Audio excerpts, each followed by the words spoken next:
OBS does not want me to finish this game, apparently.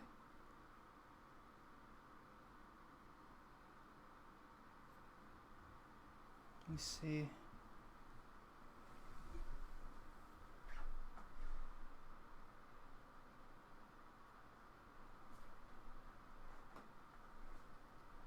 Oh boy, some stuff I have to work up with.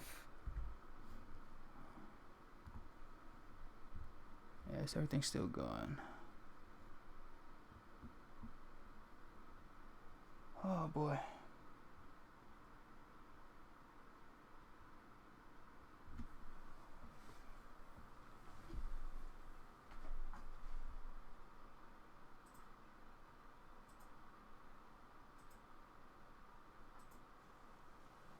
There we go. Sound should be back. Man, I don't know. If that thing crashes again, I might just have to call it a stream, but sorry, Morg, if you're still here. I'm not sure if you would still be, though. This thing crashed like 3 or 4 times. Every time I look over, it looks like it's resetting itself. Such a bad place for this to happen. It's like the end of the story right now. I just hope the recording is still good. Maybe I can still upload it. I'm ride or die. Alright. Thanks, bro. Now, you've been here for like at least 50% of this game so far. Like ever since you stopped by the first time. So it's been like a good I don't know, maybe like 20 hours or so. Oh no! It's doing it again! Oh my goodness, bro. It just keeps cutting in and out. Well, I hope it I'm gonna keep streaming as long as I can, but if it goes out and I don't come back in like 5 minutes or so, then you know the internet probably borked out, or OBS is being really weird. Alright, let's just go. But I appreciate you being here, Mork. No one remembers the ICM. The connotation is less important each year. He bows to respect the barrel. A white star. Point to the star on the label. No, he looks at it. An upside down star. With its horns in the sky, the symbol of the commune. Are those specks stars too? No, that's the uninhibited archipelago. Uninhabited archipelago.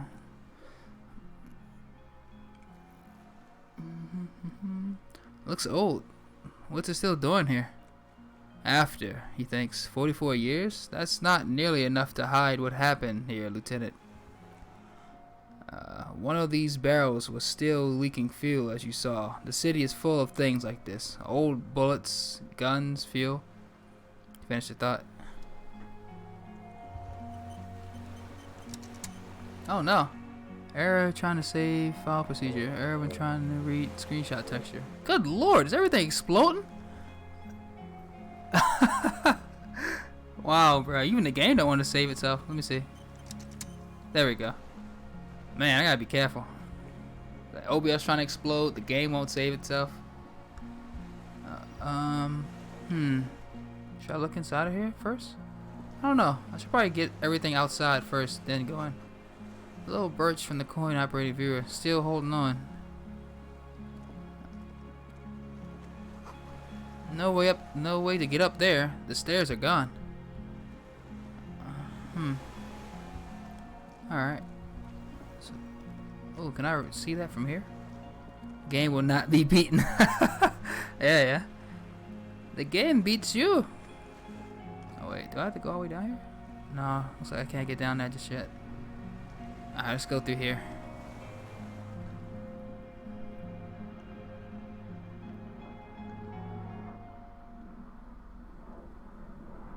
Alright, I'm afraid somebody's still here and they like jump out on us. Get dropped on us. I got 1 bullet left in my gun. Just in case. This was once an armaments rest. Careful, these stairs have collapsed. Yeah, I can't go down there. What's this?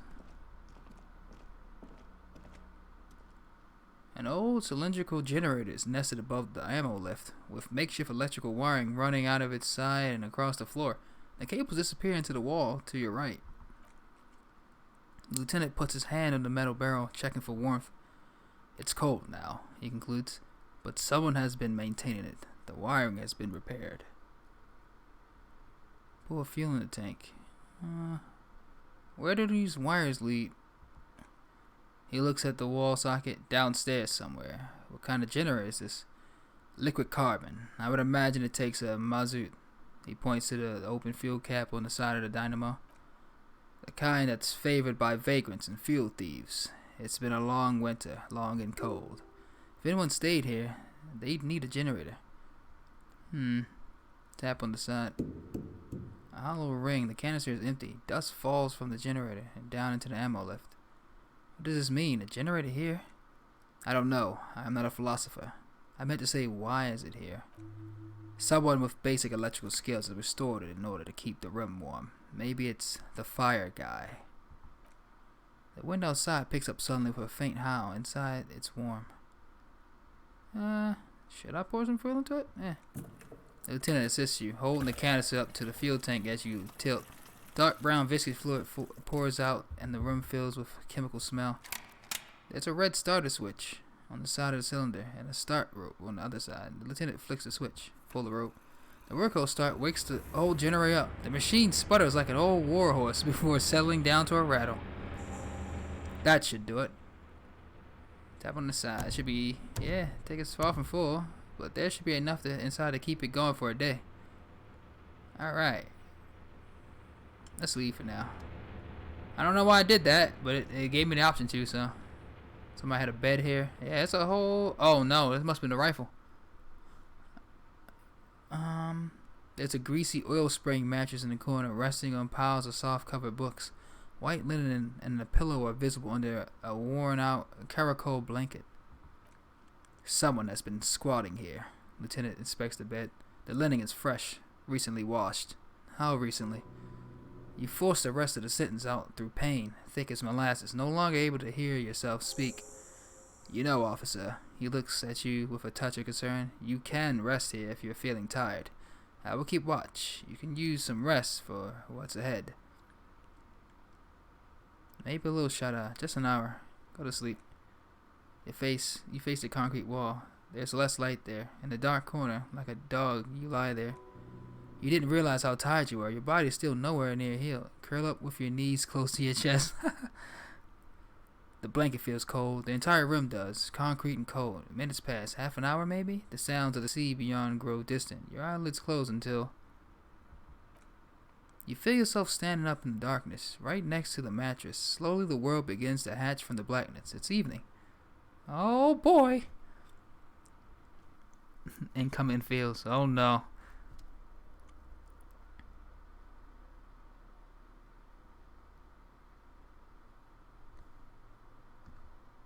Woke up. Where the hell is Kim at?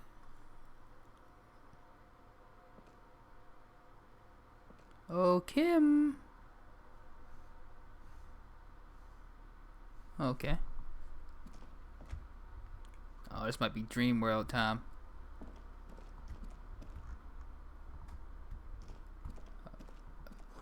The lieutenant is no longer here. Go outside to the beach. Shit, I didn't get a chance to... The door is still here, closed. Feels strange somehow. You can't get in. Nani? Oh, I'm already down here, so... Is there a generator?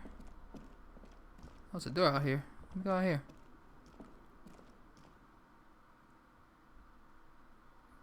Alright, it's probably a dream sequence. I'm hoping.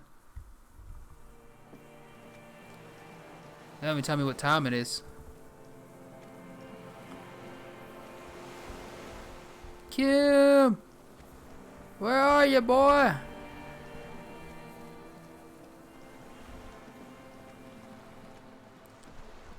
Oh, what's this? Go down to the chain. There's something there. All right. Go down to the chain.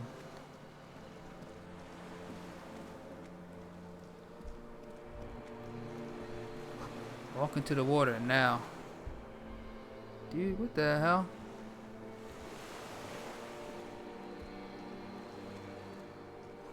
You see her footprints in the water. Oh, I can walk on water. I'm freaking Jesus. Further. Alright. Wait, is it over here? No, I can't go over there, so I'm going over here, I guess. Dolores Day. Dolores Day, the innocence of humanism, internationalism, and the welfare state turns around to face you. She has an airship bag in her hand. She seems to be in a hurry. Okay, don't say you need to talk right away. Melt the ice first. This way you're already talking. But you don't even want to talk to her. She would only be cold and mean. Let her go. Let her go? This is the holy queen of the territories of Mundi and Insulinde. Think of the historic knowledge we could glean. This is a once-in-a-lifetime opportunity to win her back. Win her back? How does that fit in here? And what is the holy suzerain doing here anyway? Something is off. I'm sorry. I was heading to the aerodrome. I just don't have time to... She stops mid-sentence, glances to her right, then looks at her bag. She means she doesn't have time to tend to your emotions. You have time to tend to my emotions? Look, she sighs and looks over her shoulder. What are you doing? Stop saying things like that. Where are you going? I'm going to Morova. To live there. In Grad. It's 1 million kilometers away, Harry. Might as well be another lifetime. What's in the bag? Just my scepter. My globe cruciger. A spare silk gown. A toothbrush. Travel documents. The crown of immortality. Crown of immortality? Aren't you already wearing one? Oh, this? She corrects the wreath on her head. This is just a wreath. The crown of immortality is made of rarefied light, manna and raw palladium. It was passed on to me by the rulers of late antiquity. She looks at the suitcase, not knowing what more to say. Then over her shoulder. Silence her nuptial gown flows in the wind, wrapped around her holy body. Anyway. Your skin is holy and soft? No, Harry. It's just regular skin. I'm not as beautiful as you always thought I was. Let's not get into it. You are. None of the others are beautiful. Okay. Dolores Day was like around 300 years ago. Why the hell is he imagining himself talking to her? You are. None of the others are as beautiful as you. She does not answer. There's that expression again. Silence. A distant wind blows. You can't think of anything pretty to say. Can you stay for a moment? We need to talk. We need to have one more massive epic showdown. Nani? No, Harry. No. I don't want a massive epic showdown. I want to go to the aerodrome. I have tickets for the 10:20 flight to Morova. Really. Huh. We don't have anything to talk about anymore. Every combination of words has been played out. The atoms don't form us anymore. Us, our love, our unborn daughters. It's all gone. I have to go to the aerodrome. I have to leave River Shaw and you. And you have to be alone. In hell. Forever. That's just the way it is. Oh God, whatever you do, don't try to kiss her yet. Not after that. You're still reeling. You'll fall over if you try now. It's a red check. It can't be retried. Oh, suggestion. I got a fountain right to give it to her. But can I do this after I talk to her? Mass murderer. You're not even human. Don't go. I know you still love me. Kiss her. Got 83% check. But that's not a very good way for things to be. It's not, but she looks at her feet. Little golden sandals cover her toes. But what? Tell me there's something good. I don't know why I said but. There is no but. That's it. That's it. Yes, she looks up from her toes. We've talked about it a million times. You will get over it, just like I did. People do the people do. Things will get good for you again. Where in hell? Stop. You're already making it worse for him.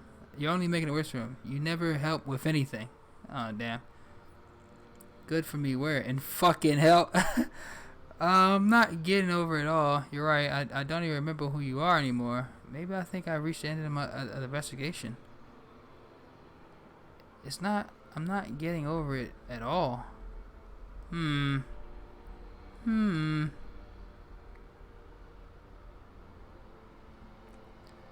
It just takes some time. For you, I think it will be something like 20 years, maybe? It was hard for me too, you know? I used to think I couldn't live without you. She looks you straight in the eye. Her irises are light blue, flecked with green. But I can. It's not. It's just not possible. It's like eating rocks. You just can't do it. 20 years. That's so much time. It doesn't have to be like this. Maybe we could try again. Oh shit! I hope I didn't lose that check I could do. 20 years. That's so much time.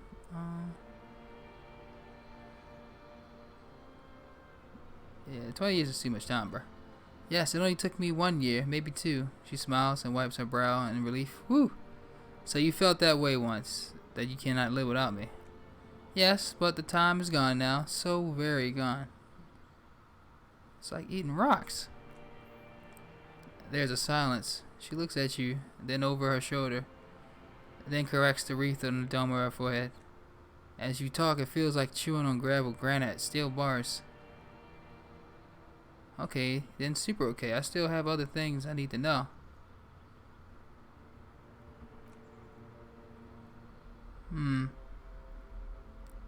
Mass murder, you're not even human. Hey, I brought this figurine of Headless Fountain Rider. I tried to... Alright, let's see if I can give it to her. I don't want it. She doesn't take it. It looks expensive. I don't want it. I thought you liked figurines. I thought the figurines were for getting you back. That's not what the figurines do, Harry. But then the figurines don't do anything. She looks at the Headless Fountain Rider between your fingers and doesn't know what to say.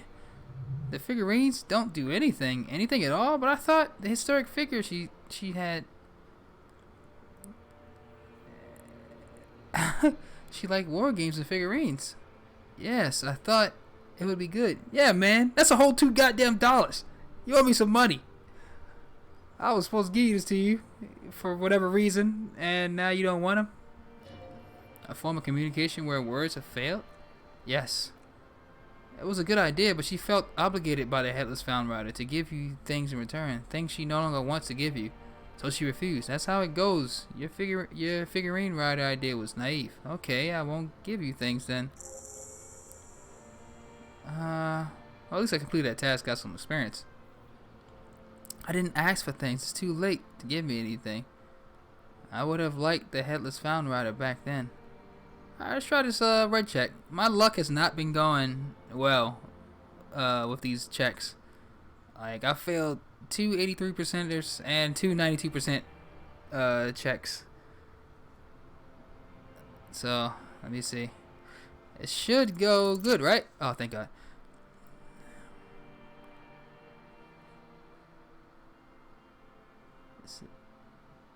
Am I still gonna fail? Or is she gonna turn into something else? Success! With your feet trembling from the steps you took, tepid and fearful, you stand against her, her body close to you, radiating warmth. With your eyes closed, you move your lips on her mouth. She's not kissing you back. Oh, God. Her cheek against mine, cold silver against my forehead. Oh, your mouth. You're not kissing me back. But I succeeded. This was not about failure or success. This was always about. It's always going to be horror. I should not have suggested it, and you should not have listened to me. Oh God! Feel her breath. Her chest rising like a pillow, warm exhalations against the side of your mouth. Her tender soul moving through your lungs. I don't even know why is he visualizing Dolores Day as like his, I guess his ex-wife. Hidden distance keeps kept safe from you. Oh no, her cheek against mine. Feels like a soft fuzz, a bird covered in down feathers brushing against your broken capillaries. The world's most precious material reserved for those she lets close enough to feel it. You are stealing a touch. It's not yours to take. Oh no. Cold silver against my forehead. The delicate wreath on her forehead pressing into your temple. The silver is cold from the spring evening air. Squeeze her wrist? Oh, that sounds a little rough. Squeeze her wrist. Her hand does not return the grip. Her body is rigid. A current of unease courses through it. Oh God. Distrust. For you, the curve of her spine.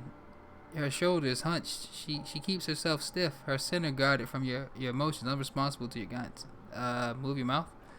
Nothing. Just pillows against you. Unresponsive, but for the taste of apricots. You're not kissing me back. The moment is ending. She is going to move her face away from you. Yours. Oh, crap.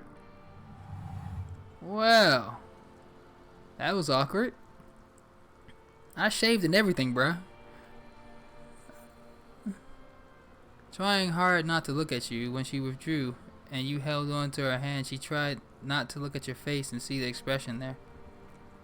Brother, you should put me in front of a firing squad. I have no words for how I failed you. Oh, God damn it, suggestion. Why didn't you didn't kiss me back? She breathes out heavily as if something painful has passed through her and shakes her head. I thought you would. I know you still love me. You can't not say nothing. Stand there like a useless dildo. These are both pathetic. I thought you would. I know you still love me. You can't not. I don't know which is worse. She shakes her head one more time. The evening wind rustles her hair, blowing old newspapers and fast food wrappings down the street. Why didn't you kiss me back? Why did you do that to yourself? You know I don't cheat, Harry. I never cheated on you. That's it then? No, Harry, not yet. There's one more thing you have to see. She slides her hands down her chest and onto her lower stomach and smiles. I'm pregnant. It is the man I heard on the phone? Oh boy. So yeah, he's picturing his wife as Dolores Day. Oh, is it mine? These are oh boy. So she's pregnant. She's never cheated. It's not mine. It's his. The man I heard on the phone. Is it? Let me ask. Is it mine? Of course not. She looks down at her belly, then up to you, into your old eyes. I terminate. Oh my God! Don't you remember, you poor fuck, poverty-stricken fuck? Hey, now go ahead. She wipes her palms into the silk of her gown. Ask me more questions. Let's talk about something else. No, this has to end. Do the last one. More questions. Ask more. Nah. This is cruddy. But that's not a very good thing to be. You're not even human. Mass murderer, you're not even human. Now the mass murder part is talking about actual Dolores Day, like the 300-year one. But I feel like he's just seeing his wife here, so it wouldn't make sense to call a mass murderer if he's thinking about his wife at this time. I mean, don't go. You're not even human. Ugh. Let's go with mass murder. That is very contested by modern historians. She tramples her little feet for warmth and adds, very contested. Plus, you're okay saying this because things didn't work out between us. I have to go to the Aerodome now. I don't have time to defend myself from these accusations. Stop making her angry. She won't start loving you again if you call her a mass murderer. Seriously. Would you say you haven't behaved like a mass murderer with me? You're right. I'm sorry. You're soft and good. Not a mass murderer. Yeah, he's really going through it, man. He's conflating the two. So if I try to, like, I don't know whether I should. I'm so weird. Cause I don't know if I should say these things about the real Dolores Day, because I'm not sure how if I like her or not. But at the same time, his wife also moved on. I got the I'm not sure. Did you ever do that one thing where you call the random number on the payphone, and she actually picks up? And you hear like the dude in the background and all that jazz. Like she seemed like she moved on, and she got another dude in real life as well. So, and she moved like far away from you. So, you say you haven't behaved like a mass murderer with me. Oh man, this is wow. This whole game is depressing, bruh. Ah, you're right. I'm sorry. You're soft and good. No suggestion. You failed me like multiple times already. Like, yes, the money ran out in the call, and I beat the shit out of the phone in tears.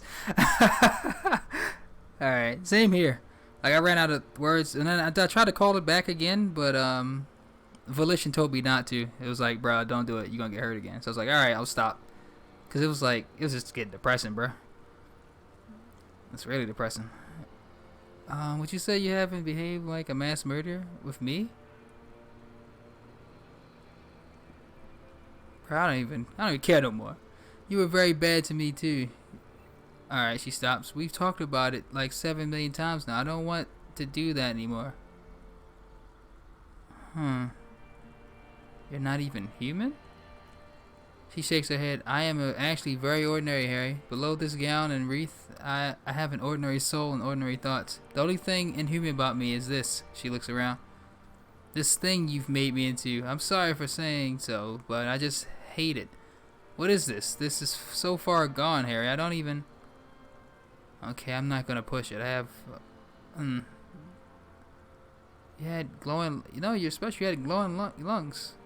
Oh, she was just a regular woman. Oh my god, I don't even know if he's talking about the Lord's Day or... I mean, I guess obviously with the glowing lungs part, he's talking about the mosaic.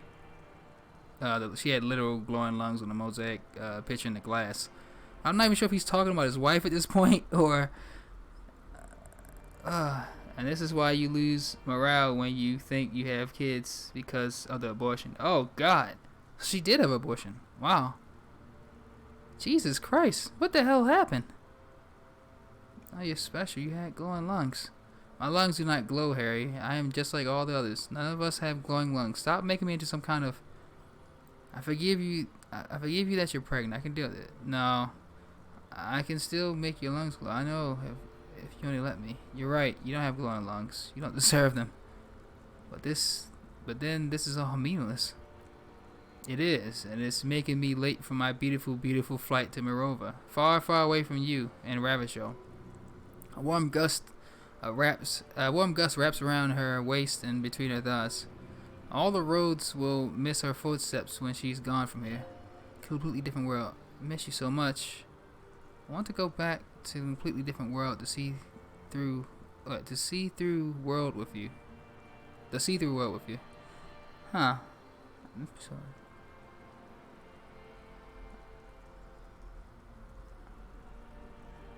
Damn, that's sad. But she ain't coming back, bro. Like, she got another dude. She aborted your kids and probably pregnant with somebody else's, with the other guy's kid now. She already moved far away. It's done, bro. The gown moves in her limbs like water. She breathes out, her breath heavy. You're running out of ideas. Damn it, don't go. I have to hurry. Really, I've already missed the 8:30. Her fingers wrap around the bag handle. I'm gonna go now. Lies, sire. She cannot but love you. She said so 100 times. Hold on. What are you...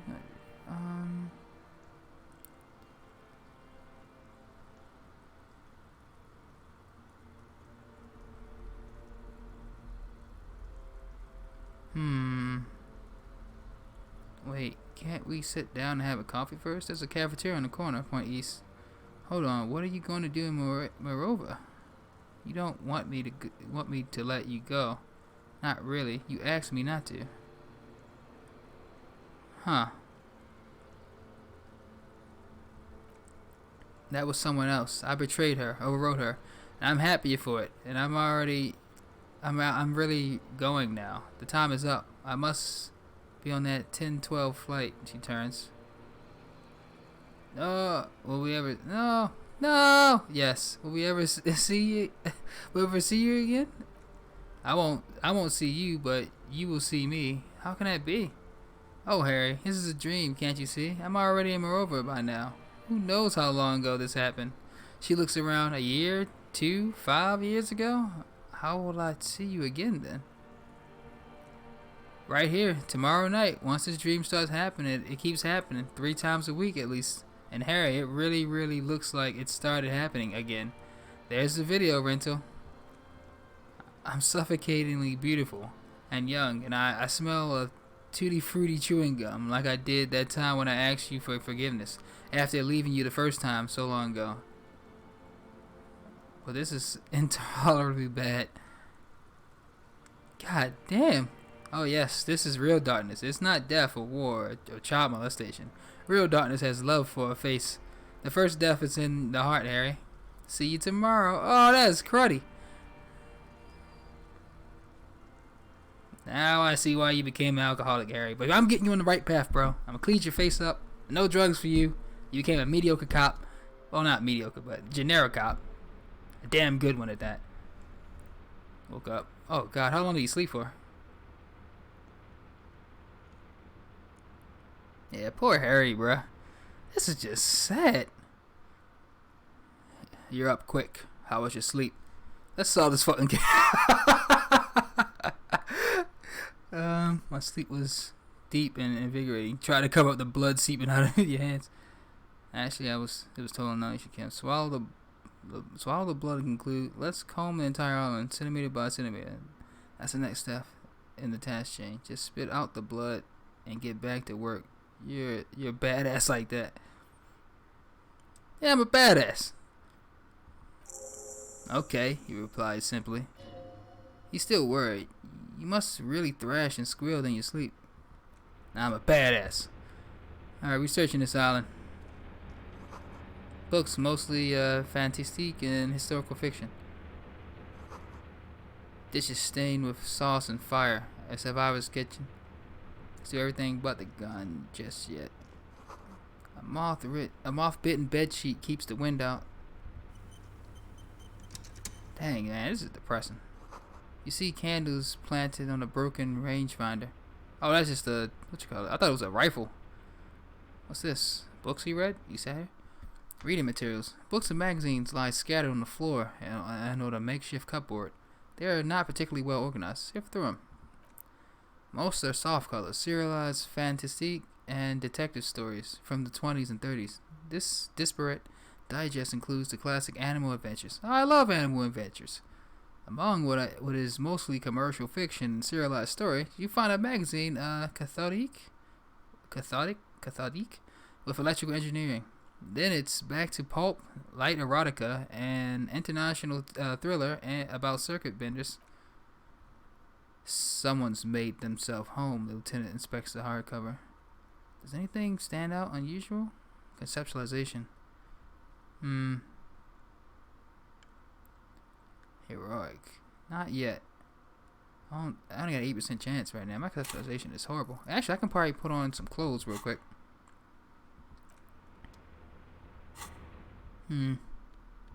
Got that shirt. I'll need this right now. And the jacket. Looking sweet, Harry. Do I have anything else with conceptualization on it? I don't think so. Probably some glasses, right? You would think. No visual calculus. Encyclopedia. Savoir-faire. Electrochemistry. Drug glasses. Perception. Why does art inspire you so much? It does, but what is art? Excellent question. Art is a diverse range of visual, literary, auditory, and performative creativity. It's an expression of imagination and technical skill. Additionally, it's history, criticism, and pure enjoyment. In short, art is the highest form of human communication, representation, narrative, emotion, and agency intertwined. Would I fit into the art world, I mean? Have you looked into the mirror lately? To be honest, you have the exact features of the modern artist. With that wild hair and those clothes, perhaps you should try to write poetry someday and critique architecture. Hold on, is architecture also art? Of course not. It's autism, alright? Box drawing, masturbation with a ruler, and a sextant or whatever they use. You should demean and criticize the genteel institution of architecture while extolling the virtues of pure arts. Wait, what about music? Is it art? Only the most experimental kind. I guess I have been feeling critical lately. Yes, you seek substance, no vapid representations and reproductions of social mores, as made manifest in stuffy biennials. We're talking real living art here. Become the art cop. Half art critic, half cop. Wait, but don't I have to be 100% cop to get the case finished and all that? Quit being so indecisive. What are you going for here? Some kind of indecisive and camp aesthetic now? Strike a bold shape here. Go art or go home. Okay, if I'm 50% art critic, is what needed to free me from rote repetition, so be it. Opt in. Gennaro art cop. Yay! Thought gain actual art degree. Actually, it's not only your duty to only catch the criminals of the street, you must also apprehend criminals of the printing press and gallery, the trite and derivative artists and writers of the world. Go ahead and provide savage criticism, art cop. The world is yours to rip to pieces and reassemble. Okay. I got one skill point. Let's see. Actual art degree. -1 perception. Can't even look at this shit. Alright, that's only temporary though. Yeah, it's another crabble type. The worst one. The most savage and brutal. The art cop. Nothing is good enough for him. Everything is shit. You have to employ an armada of adjectives to depict and demean the mediocrity of the works and visual institutions around you. Really flex the critical muscle until vocabulary for punishing mediocrity becomes second nature. Here we go. 1 hour and 30 minutes. Jesus Christ. I don't know. That sounds kind of bad. At least I got the thought, though. Alright, I wonder if it'll help me by conceptualization, though. 20%. Oof. That's still low. I could probably get it to 42 if I level up. I can always come back and try it, but let's try it now. You know, art critic at the 0 hour. Yeah. Last 3 minutes of the game, become art critic, man. Heroic. See anything I'll use? Nope. Okay, nothing out of the ordinary? Not that you can tell, this is a digest of someone who's dead bored. Most of it is for entertainment purposes. Fiddling right next to the radiola on the floor. Okay, nothing out of the ordinary? Maybe it's a little old-fashioned. There's a nude mag. More than that, you can't say. Alright. I'll come back. Oh, wait. Can I sleep again? Maybe a little shot I go to sleep. Nah. Yes, anytime. If you need a rest later, it's okay by me. You don't have to be a hero. Huh. Alright. Cool. If I go to sleep, will it advance my learning? So I can learn that couple type real quick?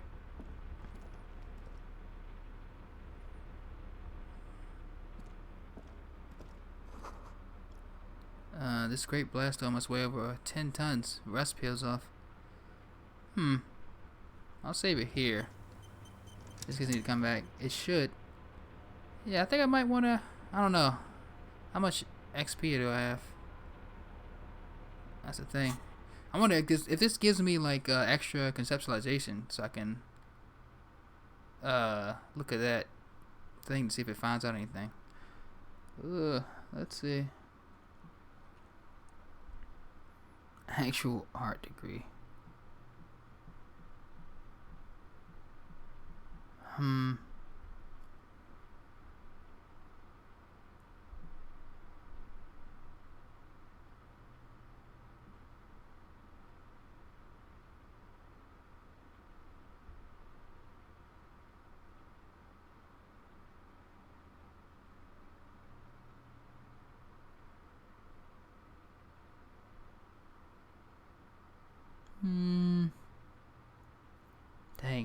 I feel like, I don't know, it's probably too late for this. Now that I'm reading it. I don't know. I mean, I don't know if I would get anything out of it, really. Now, isn't it for like that little mural you could try to paint for Cindy? I know that one probably would probably help with that, and then maybe burning the fire outside the Whirling Ends rag. But other than that, I don't think I can use it really. There's nothing left in the game really.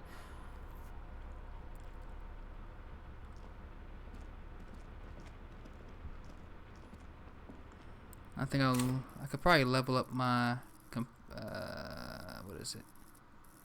Not composure. Where the heck is it? Conceptualization one more time, and then try to go for one more.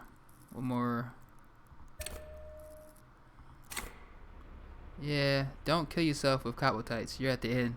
Okay. Let's see if I can get this. 42%. Still a good chance to fail this, but let's try it. Ah, god damn it. I'm too dumb. I can't. I can't conceptualize. Let's see if I can open this door. See a small metal door nested inside of a larger one. Heavy steel blast door. There's a conventional keyhole above the handle. It's very small. What's on the other side? Another part of the island, probably. The lieutenant looks into the keyhole. The lock looks like it could be still usable. How do we open this? He looks at the door, then at its bigger brother, then at the lock. Maybe this is one of those doors we don't open? He's right. It would be better to open its big brother. A powerful engine hangs under the ceiling. It must control the blast door. I find us not opening it highly unlikely. Sure, you're right. We won't have to open it. We open the big one. Do you see the controls anywhere?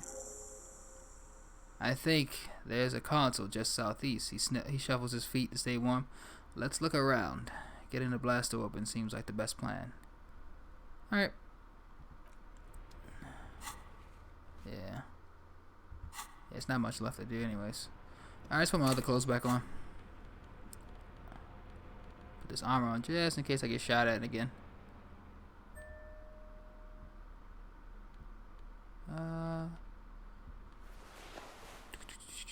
Endurance.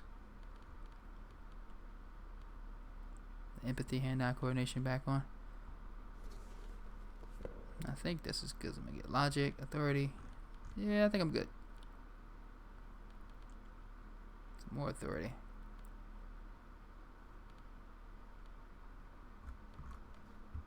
Alright, let's try to get this crap open. Oh, what's this? I missed this. There's another piece of clothing? Or something that... Oh!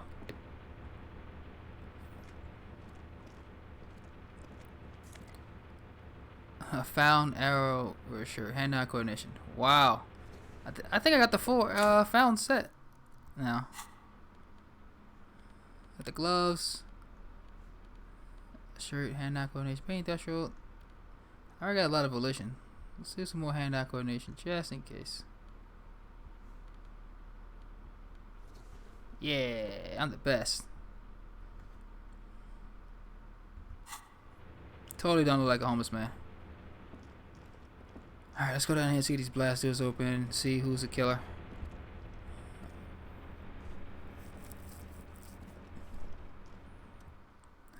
Failed insular console. Green paint flakes off the monoblock aluminum cabinet. There are rows of switches on the front panel, a frequency band, and even a keyboard. Run your fingers across the keyboard. The keys rattle like teeth. This keyboard hasn't been functional in decades. What is it then? What is this then? The console of an antique computation device. The lieutenant points to the wires running into the machine. The generator upstairs with wires coming out. They terminate here. Could this open the blast door?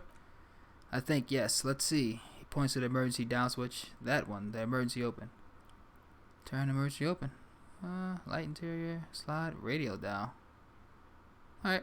Open. Blast door opens with a series of clicks. A shaft of light appears, then widens as the light shines in.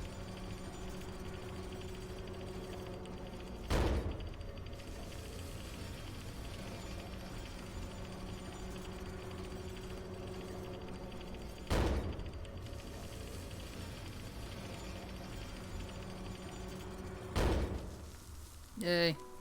A sudden wave of anxiety makes your skin crawl. Oh boy. After you, Lieutenant Justice.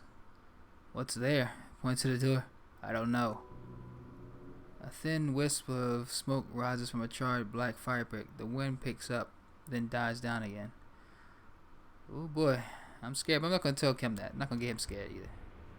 What's this? Oh, something in here.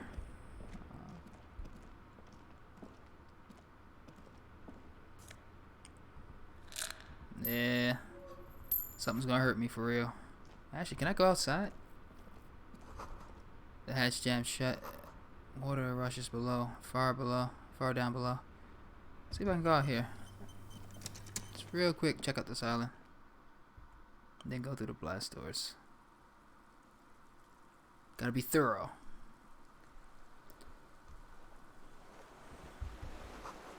A firing slit you can see you can't see inside. I can't walk across the water this time. I don't think I can. Can't walk up there. Seagulls. Ice cracks on your feet. Be careful not to fall though. Through. Anything else out here?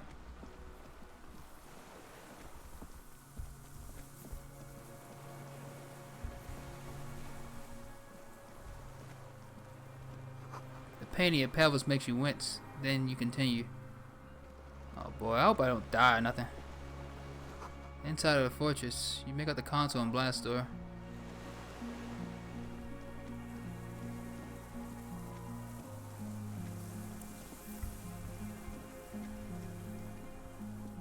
Inland Empire. A strange feeling looking at the water. Maybe you should just wander off into the sea, leave it all, and walk in with a bottle in your hand. Why? Perhaps there's someone there under the water waiting for you. Where it's always been. Baby, you know it's going to hurt. It's cold. Yes, cold and still, but love is warm like the inside of your mouth. No. Yes. No. We're not starting with that. Not now. Not this time. This thought is over. Yeah, shake my head. Thank you, Elysium. Elysium's been looking out for me this entire game. The winch is broken and Russ has eaten the remains of the chain. The depot that supplied this chain is long gone from the coast. Alright. I hope going up here doesn't trigger anything. I'm gonna explore it before going through that door.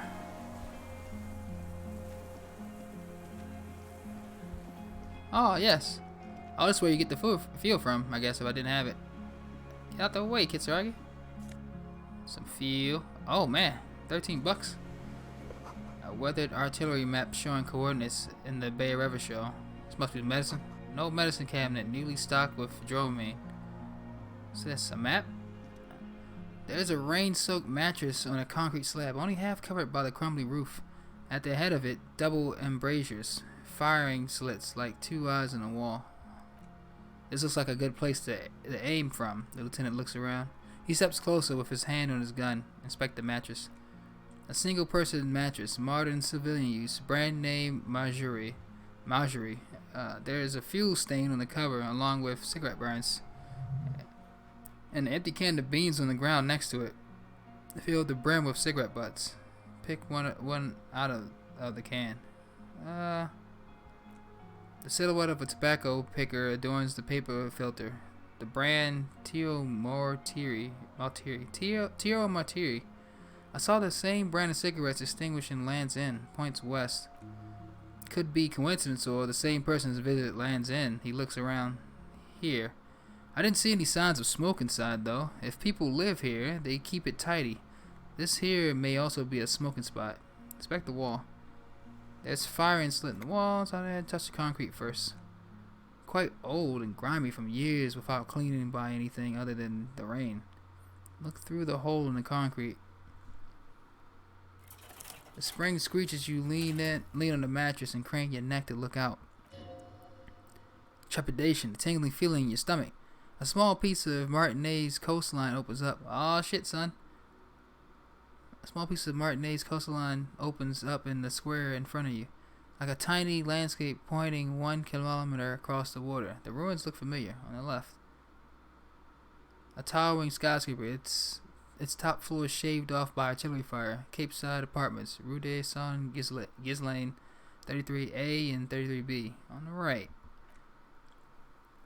The red chimney and collapsed back of the 4-story tenement in front of the Whirling Inns Rags. Rue de Saint Ghislaine 10, the doomed commercial area. And between the two, the Whirling Inns Rags.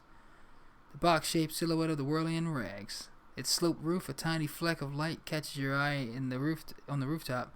Sunlight reflecting up off the upstairs window of Clash's room. Clash? Motherfucker. What does that mean? Do you have a lot of sight to the window? Yes, there's an opening between 33A and 10. I can see to the roof. I can see it, he nods. Through the scope of a rifle, the shooter would be prone, lying on the mattress, barrel resting on the embrasure. Cheek against the cheek rest, hand on the hair trigger. On a calm day like this, Kim, I can make it. I can make the shot. Oh no. I don't want to boast. Determine where the shot came from. Good. He pats you on the back. 3 small pats in a row. I think we have it, detective. The origin of the shot. This is the sniper's nest. Finally. Why didn't we come here before? Why? We don't go everywhere in a 1,000-meter radius of the crime scene. That's not procedure. 6 people are dead. Don't beat yourself up, officer. We did not put guns in their hands or get them drunk. The lieutenant pauses. Regret comes over him. He looks north over the fortification and adds, "We will make up for it here. I feel it." Could the shooter still be here? Where? He looks behind his back. On this island. He does not answer, just nods with his back hunched. He looks around once more and says, he feels uncomfortable suddenly. We should move. Now. Oh, snap. Is there anything else in here? Oh. Yay. Alright, let's get the hell out of here. We're about to end this now, Kitsuragi.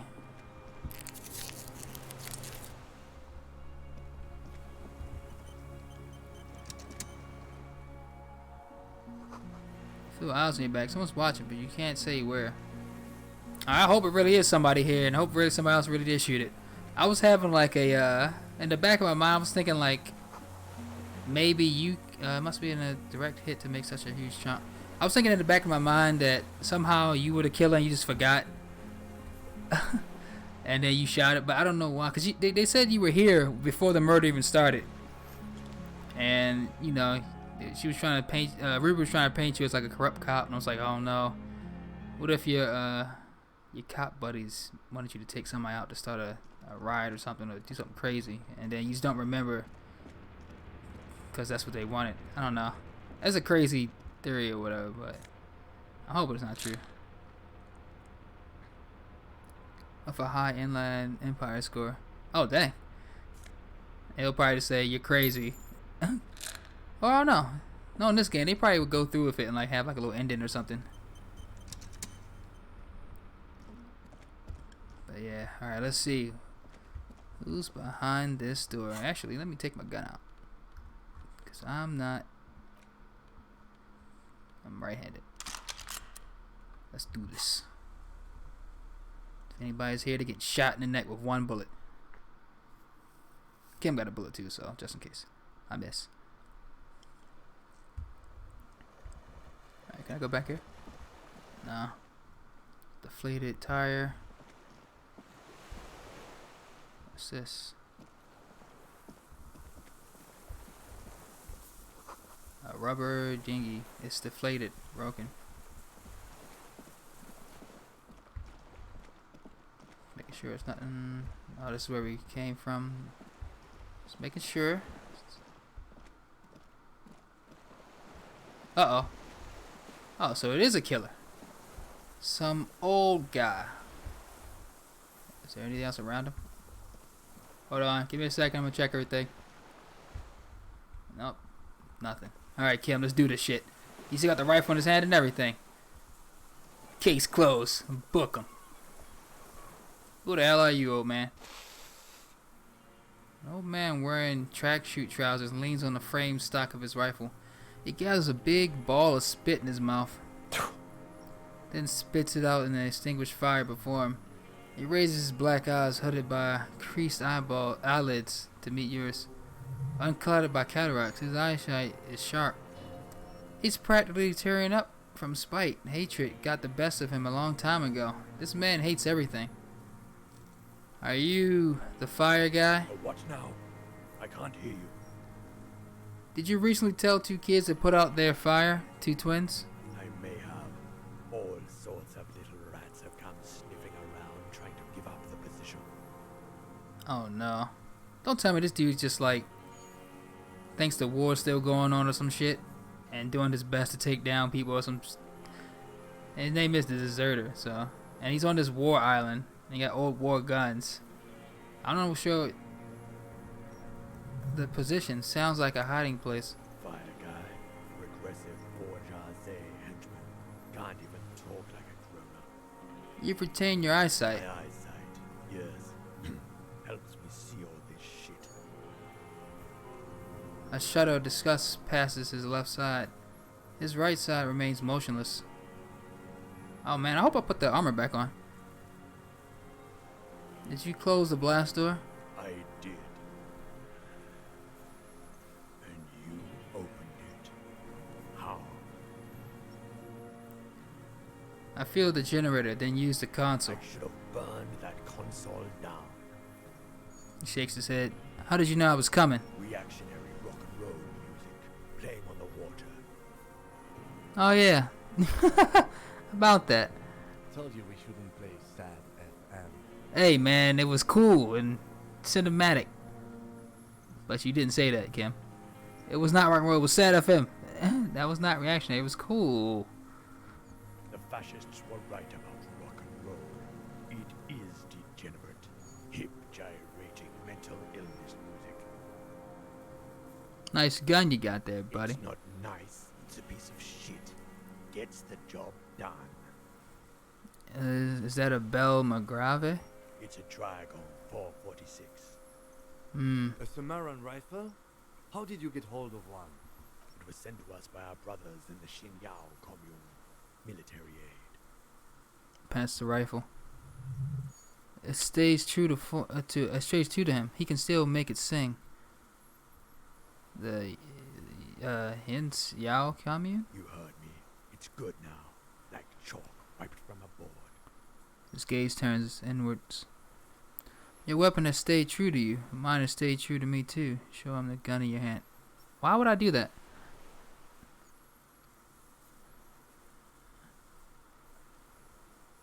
Okay. Well, I mean, whatever. Yes, I bet you killed a lot of people with it. You fascist fuck. Have you come to make me one of them? His grip on the rifle tightens. His left eye twitches with what? Fear? Rage? We have come to ask you questions, nothing more. The lieutenant puts his hand on his holster. If you do not comply, we will take you in.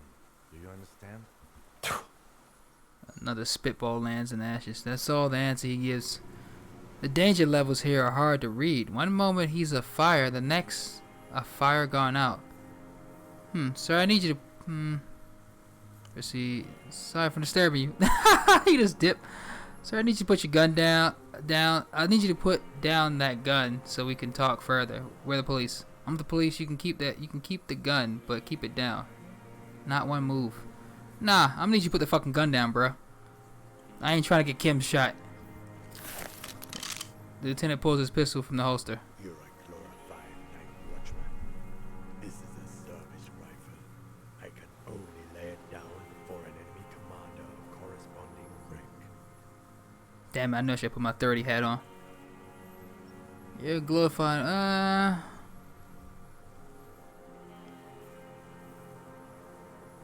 Turn to the lieutenant. Can't be retried. Such a low. Whatever. I'm gonna try it. Nope. It's a good line, but your voice slips on commander, producing a little squeak. Sounds like you're afraid. A big-time operator of the pederast army. How about I keep it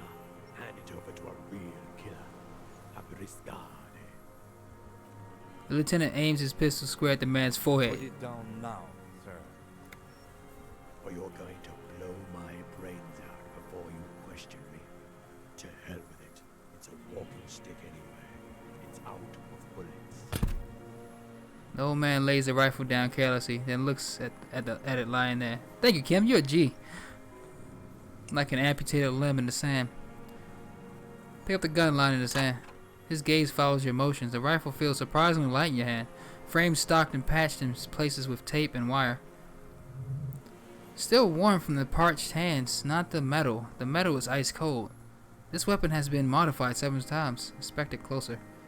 The rifle's in shabby state, like a crutch that's seen too much travel. Hieroglyphs are embossed into the forearm made of walnut. On the butt you see Vespertine writing burnt into the wood. Trigon 4.46mm, made in Hsing Yao. It's as he said, made in Hsing Yao. It doesn't matter if it's made in Shanti. All it has to do is use jacketed ammunition, and it does. This uses jacketed ammunition 4.46. That's right. That's the right type and the right caliber. The lieutenant nods, glancing at the gun. He's liking this. The rifle has been patched and modified several times. I wonder how old it is. The old man does not answer. He just stares in front of him. Stole the gun. The old man keeps following your motions with his gaze. His left arm twitches suddenly. This looked very much like the murder weapon. It can be used against him to get a confession in time. Who are you? My name. He looks across the water, then back at you. It's Iosif Lilianovich Droz, political commissar of the 114th Anti-Aircraft Division of the 4th Army of the Commune of Revachol. I'm a deserter, a partisan, and a prisoner of war. This is my termless surrender. His eyes turn to the reeds again, dead and dull. The Commune of Revachol. The lieutenant forgets to close his mouth. Do you mean the ICM? You're a holdover from the Insulian Citizens Militia, the Army of the Revolution. I was recruited in Jamrock in 07, so he probably is still thinking of the war days. Oh man. In 07, trained in the École de Contrôle Aérien and co-signed to the emergency defense duties in 08. I left my unit on the eve of the landing. When I returned here on May 14th, the commune had fallen. Still armed and ideologically trained, I wrote a criticism of myself and resumed partisan duties. 51 minus 8 equals 43. You've been on this island for 43 years? No. He looks into the fire. A wisp of smoke rises from somewhere between the charred logs. I've been on other islands too. I was on the Resurrection until they turned it into a spa in 18. Then I was on E48, a nameless sound, until the sea washed over it. Then I came back here. That was, he thinks, 22 years ago. Again, you've been hiding here for 43 years. Not here, but in general. Let's see what he says. 43 years and 10 months. That's insane. That's steadfast. That's the length of my entire life. It's too long. It's not how a human being should live. He grimaces, clearly in pain. But I couldn't just forget what I saw. He just couldn't. You couldn't give up? He nods. But he can now. What have you been doing during all this time? Hiding, fishing, waiting. He looks across the water. Where the afternoon grows late on Rue de Saint-Ghislain, people walk home. Streetlights will soon be lit. Further inland, the streets are alive with workers, men, women, children, street hawks, and migrant laborers. The temperature is steady. Alto cumulus clouds form above the precinct 41. Always waiting. The old man turns his eyes from the shore and back to you. For what? For her to return. Her who? Girl child revolution. I come from there, point to the mainland. I can assure you that is not what the people are planning. And then there, the city is oh, so he wants like another, like, revolution. So he shot that dude to make people scrap, I guess. Oh no, did the stream go down? Let me see. Let me look over here, refresh it. I hope not.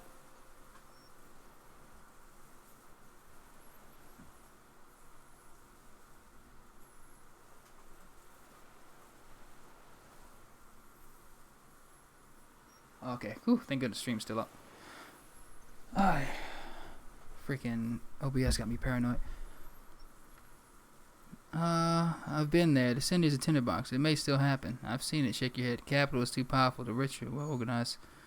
I can assure you that is not what the people are planning. Women will always betray you. Shit. The city is really a tinderbox, though. I don't want to give him the satisfaction, though. I've been there. The city's a tinderbox. It still may happen. It won't. He blinks his black eyes. The material base for an uprising has eroded. The working class has betrayed mankind and themselves. The historic opportunity for revolution has passed. It will not come back anymore. However hard I try, whatever I do. You said you deserted your union. I was just 16 years old. 15 when I was volunteered. I had a lapse of faith. He clears his throat. And of courage, too. That's with faith? You could say I misunderstood the historic role of the proletariat and thought Mazovian socioeconomics were fallible. For a second, I doubted the irreducible laws of historic materialism. A second is all it took. For what? For reaction to take hold. What's reaction? Pretty Borgo's terror. It's in all men. It wasn't reaction. You were just afraid. It's the same thing. You haven't seen it. Not really. Not naked. It's impossible not to be afraid.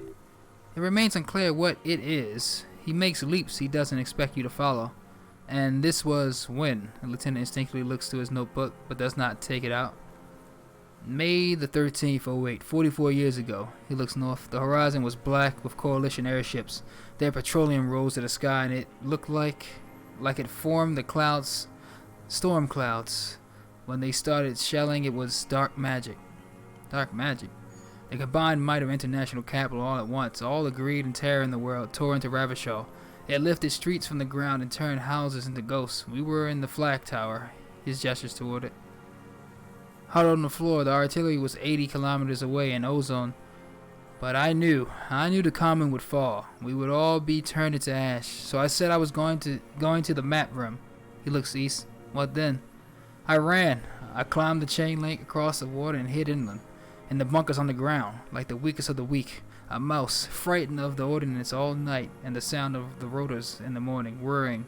Thurf, thurf, thurf. He looks at the sky. What was that? Airships. I climbed out. He closed his eyes. Into hell. The landing was complete. The chain was submerged. I had to swim back. The fortress was half submerged too, shattered. They'd all drowned in the lower levels, or got torn to shreds above. The anti-aircraft gun had malfunctioned, so had I. I left them without ideological direction. He opens his eyes and stares right through you. It was real. I'd seen it. I'd seen it in reality. Seen what? The mask of humanity fall from capital. It has to take it off to kill everyone, everything you love, all the hope and tenderness in the world. It has to take it off just for 1 second to do the deed. And then you see it, as it strangles and beats your friends to death, the sweetest, most courageous people in the world. He's silent for a second. You see the fear and power in his eyes. Then you know. What? That the Borgos are not human. You've lost your mind. I've always suspected the same. That's definitely enough now. Say nothing. Let him finish. I had to fight. I had to never stop. The old man falls silent. His black eyes keep piercing your skin as he looks to you some great distance behind you, shaking his head slowly, retreating from it. How you survived all this time? Yeah, how did you survive? How did you survive all this time? I guess you fished. How does anyone survive? He looks at his worn running shoes. I steal. Now hold on there. That's a choice. You could have become self-employed, create the system. What do you steal? Supplies, vegetables, he winces. I collect rainwater. It's the life of a dog, not a human being. He coughs once more, then puts his hands on his belly. How is your health, Mr. Dros? I've been throwing up blood since winter. Red like beetroot. Been passing it in stool, too. Oh, God, you got, like, cancer or something, maybe. RCM can provide medical service. You need to be looked over. I need to die. A droll smile stretches across his mouth. You don't have medical facilities. You have guns. That's all they give you. Toy guns. You also have Dromine. We have Dromine and other opioid-based painkillers. You must be in pain. A light goes on in his eyes. He smacks his dry lips. I have been running out of that stuff. This is a serious situation. You need to be looked over, and we can do it. There's nothing to look over. The triage is in, and it's black. Administer morphine, moribund. How have you coped mentally? I haven't. I have holes in my brain. You're missing. Oh yeah, sad eyes. Yeah, man. Bible thump. I don't know. This dude sounds so sad and depressed, but I don't know. We did all that. All these people got killed because this guy wants to feel the Russia war again. That's. I feel like he has some duty to fulfill since he deserted everybody long ago. That's kind of messed up. I haven't. I have holes in my brain. Years missing. Others filled with pain only. A decade of his eyes roll into his skull and back. I don't even know what. Inferno? I also lived hell. I also have holes in my brain. Point to your head. You notice the lieutenant is about to say something. Let's see. I would imagine it gets tremendously difficult, mentally, to live in isolation. Traitors. It's been alone. It's better alone. He nods toward Martinez. I watch the people of this city turn the lights back on, more and more each year. Ruins glimmering in the dark, like a fucking merry-go-round. It's disgusting. He looks down at his shoes. His face parched from the sun and the wind. There's a wince of pain in there somewhere. Are they not heartbroken? How could they have moved on? You survived those time. How have you concealed yourself all these years? It was hard in the tens. He shakes his head. I didn't have partisan training. They were searching for stragglers, those bloodhounds. He closed his eyes. Floodlights on the water at night.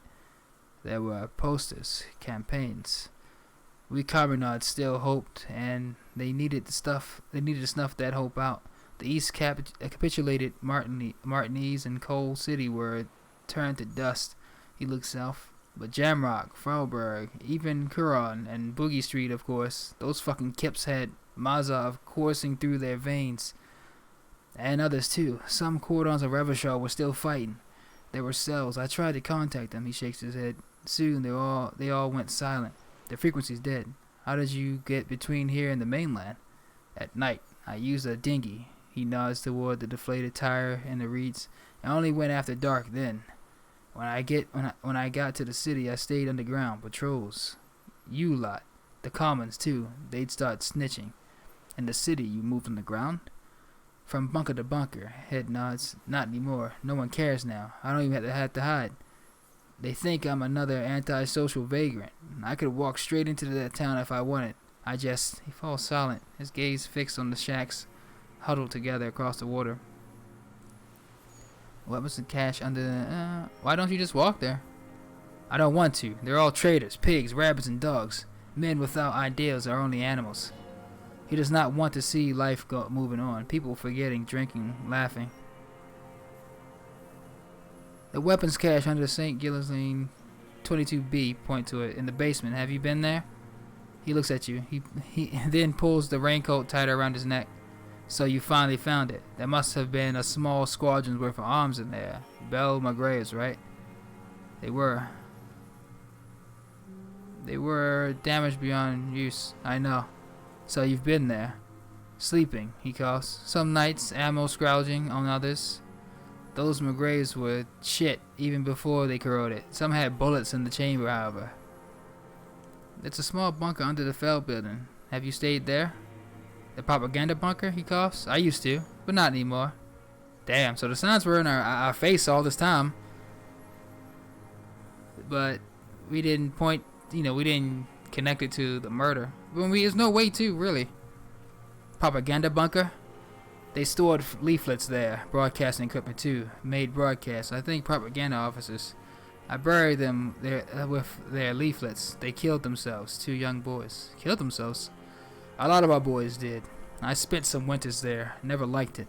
Kept thinking of them. He stares at the ruins of the Feld building. No need to go underground anymore. It's better in the ruins of the ground. On the ground. One more question. Do you smoke Tira Mortiri cigarettes? I do, he coughs. Ever smoke them on the mainland? Point to Land's End. They're good, he nods. Plenty of tar. I like that boy on the pack too. Reminds me of the last century. Tell me another thing. Jesus, that's a lot. You said you were termless surrender. You said this is your termless surrender. You're with the RCM, he waves in your general direction. The coalition appointed mob that enforces Burgo's morals on Revachol. We're not coalition appointed. We just try to help people. That's right. We're with the good guys. So we enforce the law. We keep these animals from killing each other. I know what it looks like, but I have secret plans to turn RCM. The RCM. Let's leave it at that. Let's. He looks you in the eye. You represent the Moralist International, the enemies of humanity who took this city. I represent their adversary, Le Parti Communiste de Insulinde. Take me to them as a prisoner of war. I have relinquished my weapon. I can no longer serve. No superiors can relieve me of my duty. You bulldoze them all to a mass grave from trying to free humanity. His hand shakes and he breaks into a coughing fit. A spray of blood from his mouth on the black charcoal in the fire pit. So you're a communist soldier from the communist army? No, I am not a soldier. I am an ideological officer. I belong to the party, not the army. But you said you were trained and assigned to defense course. Trained, he nods, in historical materialism, then assigned as a political commissar by the party. These things used to mean something. Wait, what does a political commissar do then? The old man does not answer. He tilts his silver head and looks at the reeds. You see a small tremor pass through his legs. The lieutenant speaks softly. His job was to assure the army answers the civilian control and follows the ideology of the commune. Scientific communism. The tracksuit-clad old man is suddenly reanimated. A commissionaire politique is a knight philosopher of the revolution, a future human, awakened from shutdown by the promise of ideology? Wait, what does the okay, yeah. That means you're a trained communist, right? He nods slowly. Then another tremor. Point to yourself. I'm a moralist. I'm not really into politics myself. You're a inert lumpen with a gun. Screw you. Detective. The lieutenant gives you a stern look. We have not come here to discuss ideology. He then turns to the old man. We have come to ask questions regarding the murder investigation. The old man spits into the fire pit. He does not say anything more. A jitter passes his lower body. There's definitely something off with his body. Something more than just metabolism. I have another serious question for you. Composure. Who are you? What have you been using this? What have you used this gun for? I've used it for killing people. Here we go. A trail of blood. The lieutenant smells it too. Killing people? It's a gun. That's what they're for. You want a moralist euphemism? Defending your family and your property. I haven't done that. I've used it to kill people. Interesting. The lieutenant nods. During or after the war? There is no after the war. He shakes his head and smiles. His teeth rotten black. Ugh.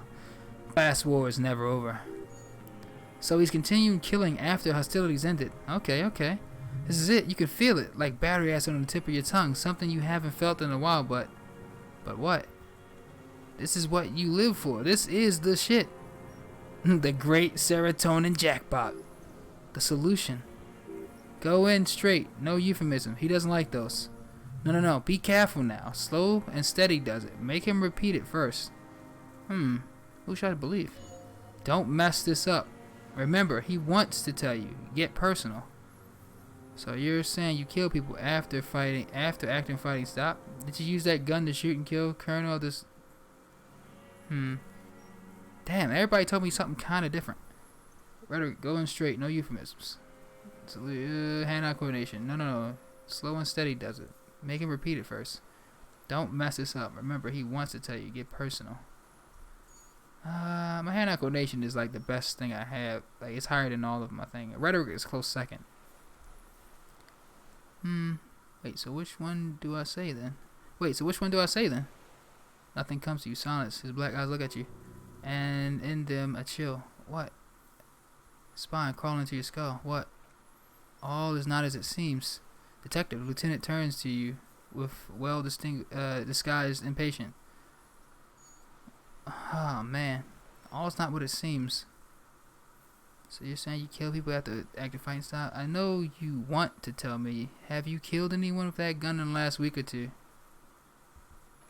I don't want to tell you anything, you grotesque murderer. And why did you think that was a good idea? Don't listen to me. I'm wrong all the time. God damn it, suggestion, you asshole. Is use that gun to shoot and kill a colonel of the security contractor, Colonel? The who now? He leans in and cups his ear.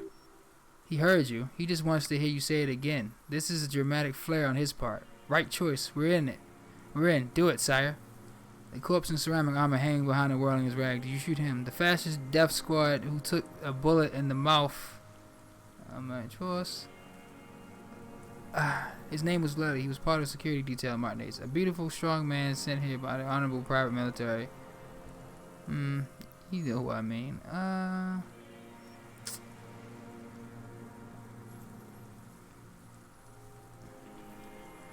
Fascist death squad who took a bullet in the mouth on the night of March 4th. A beautiful, strong man sent here by the honorable private military company, Colonel. The corpse in ceramic armor hanging behind the Orleans. I'm gonna say the fascist death to it. Oh yes, that one. Okay, yeah, it plays into what he wants. He looks up the sky and clacks his tongue. Ugly piece of work, that boy. Did you kill him? The lieutenant takes a sudden step toward him.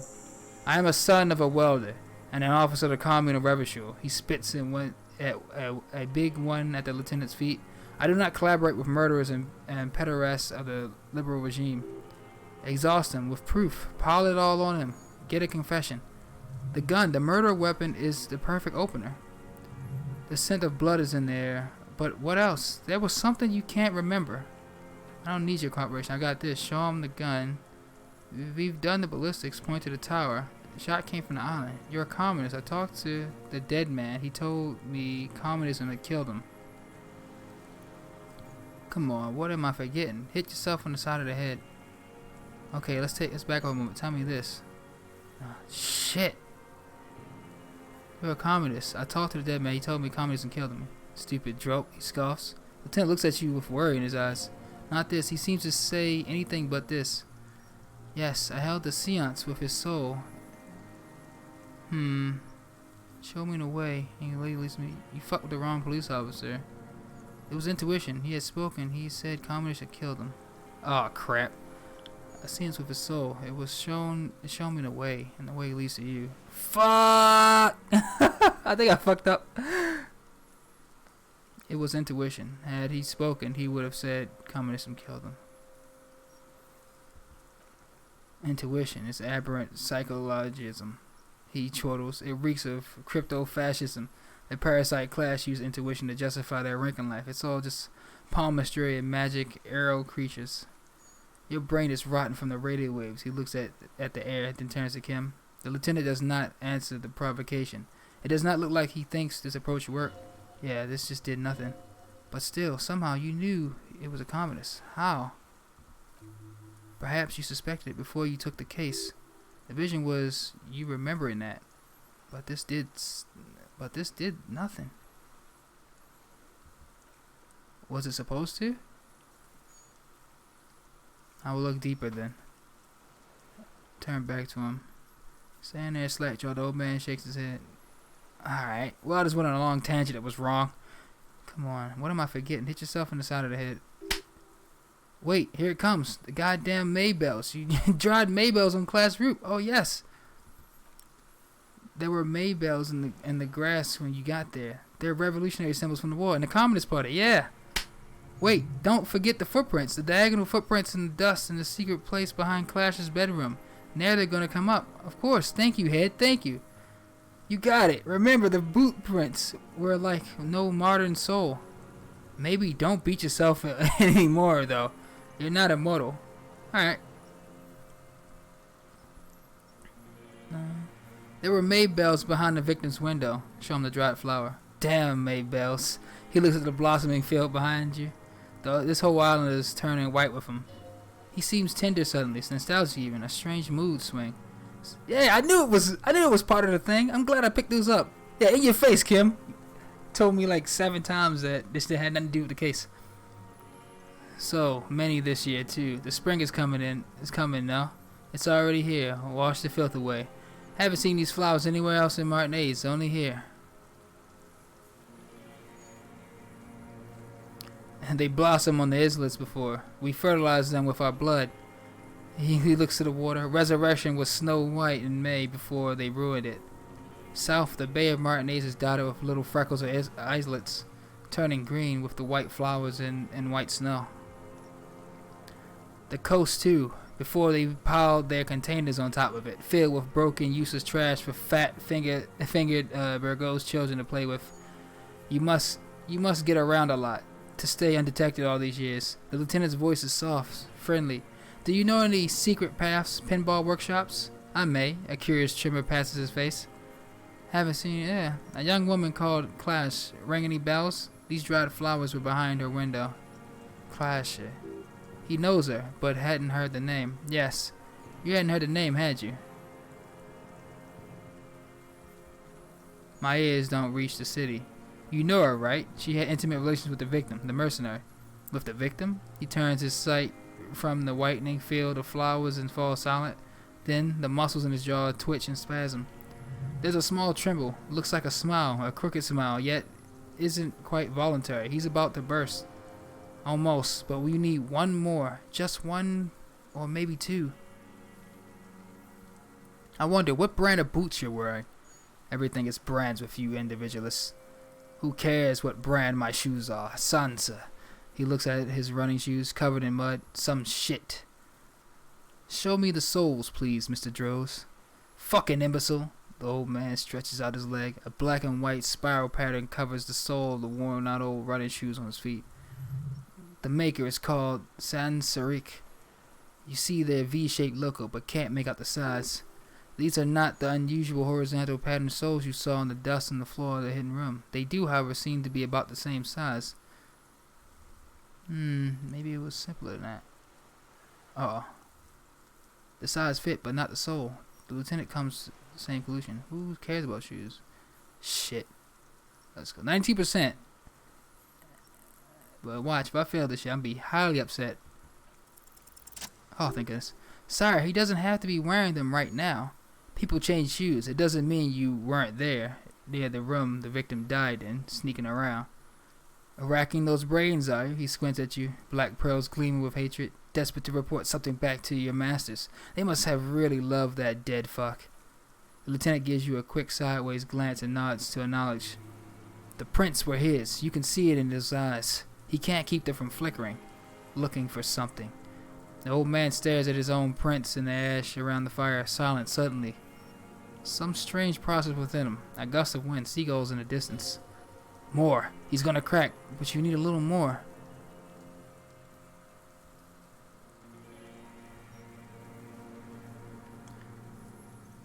What you got? We've done ballistics. Point to the tower. The shot came from this island. I saw you poking around there looking for evidence. You're damn diligent when it comes to dead fascies. A jitter passes him. Did you like the view? You had direct visibility. There are embrasures in the concrete specifically meant for a tap faller to use. And you had a long-range rifle in your possession. The lieutenant softened his voice. You've been here a long time, Mr. Droz. Too long. You need medical aid. I'm ready to die. The man interrupts him, then coughs. I've done my part. He's practically admitting to it. Dead fascists for fascists. Done his part. Said fascists. You're admitting you killed him? It's been the best interrupted line of sight into the window. Yeah, you're admitting you killed him? You're sad for your fascist brother, aren't you? One twig got broken, now the others are sad. He waves his hand. There's a twitch, then one more in his right eye. Leave no stone unturned. Get him on what matters most. I don't need your cooperation. I got this. Heh. Not a lot of guns around that use military-grade ammunition, are there? It's a real gun, he points to at your sidearm. Not like your little musketeer pistol. I've seen you prance around with that, jumping hoops for liberals. You look like imbeciles. Why don't you ask them to give you real weapons? He chortles, going against automatic rifles with these toy guns. Of course you got those boys killed. Damn, he saw you? He's watched it happen. So he saw you. Okay, so what? Don't let it divert you. We saved a lot of them. They're leader Titus. We handled the situation. Stop changing the subject. We have the murder weapon. Point to it. You know what? The lieutenant looks at it. The weapon demonstratively. Dang, I've been playing so long. I'm already screwed up my words. Demonstratively, you're right. I'm convinced this made the shot. Should we call it? Dramatically asked. You think we have the murder weapon? 4.46 jacket ammunition, modified for range, he lists. We have it. This is it. I'm calling it. We have the murder weapon. Good. The lieutenant takes out his notebook and draws a single line. This feels good, doesn't it? Trying things up like this. When you have the murder weapon, you have the killer. Murder. The old man does not say more. He just glances into the reeds and then twitches once more. He suddenly jerks to life. You know who he was? A coalition-trained murderer, armored and armed. He wasn't human. The blunt end of a hammer, dripping with blood. He was a rapist. I'm not saying he didn't deserve it. He was a killer, but he's still under protection of the law. He was a soldier, too. He was a man. Beating us to the ground, moaning with joy. He breathes in with strange animation. You hounds get so thorough when a company-trained killer dies. I haven't seen you on this coast for 40 years. You know, maybe I should have killed one sooner. Got your attention. He nods. He looks you dead in the eyes, people shaking. Now, you stop beating druggies and prostitutes in your basement. Now you come to investigate. Not when they die by the hundreds. He breathes through flared nostrils. This is it. Shot him. Shot him. Say shot him, not killed him. So you shot him. Oh, the inhumanity. He closes his black eyes. One paramilitary lesson Revishow. You can almost see him squeeze a tear out of his eye. His fists begin to tremble from the anger. The lieutenant raises his right arm to hush you. Hush. He does not need to be pushed anymore. The ball is rolling. While the lieutenant listens, holding his breath still. Just nod. I had them in my sights, both of them. Him and the whore. I was breathing with them in phase, and I pulled the trigger, and it flew on the air until it landed in his mouth. He begins to smile. I didn't think I had a shot like that in me anymore. I did. I saw him kneel there with his mouth full of death, and that stupid look on his face. The smile quivers, and his dick still in her. Then what? Nothing. I went to sleep. Next morning, there were May bells everywhere. The world was white. Oh, what's left of it anyway. My last spring here. I knew the fascists would come to avenge their own. And so they did. The lieutenant just looks at him for 1, maybe 2 seconds, then breaks the silence. Mr. Droz, are you aware you're confessing the murder? Yes, a single word is all he gives. The lieutenant takes out his notebook slowly, very slowly, and you were looking at them, the victim and a young woman having sex through the scope of your rifle that night. Before you shot them. The old man nods. Why? Because that's what they were doing, he shrugs, then smacks his lips. The motive. This is where the motive is going to come from. You can coax it out of him. The lieutenant's preparing the ground. I don't understand. He turns to you. Do you, detective? I don't understand this part. Why were you looking at them that night? I'm always looking. He cocks his head to the side, then turns his eyes to the city. Another tremor passes his left side, lower in intensity. Are you always looking through the scope of a rifle, he explains. I'm just trying to understand. A rifle scope has the best magnification. Helps him see all the shit. And if you don't like it, click. If it's part of the shit you see, then you pull the trigger. Yes, he looks the lieutenant in the eye. Think of it as a form of critique.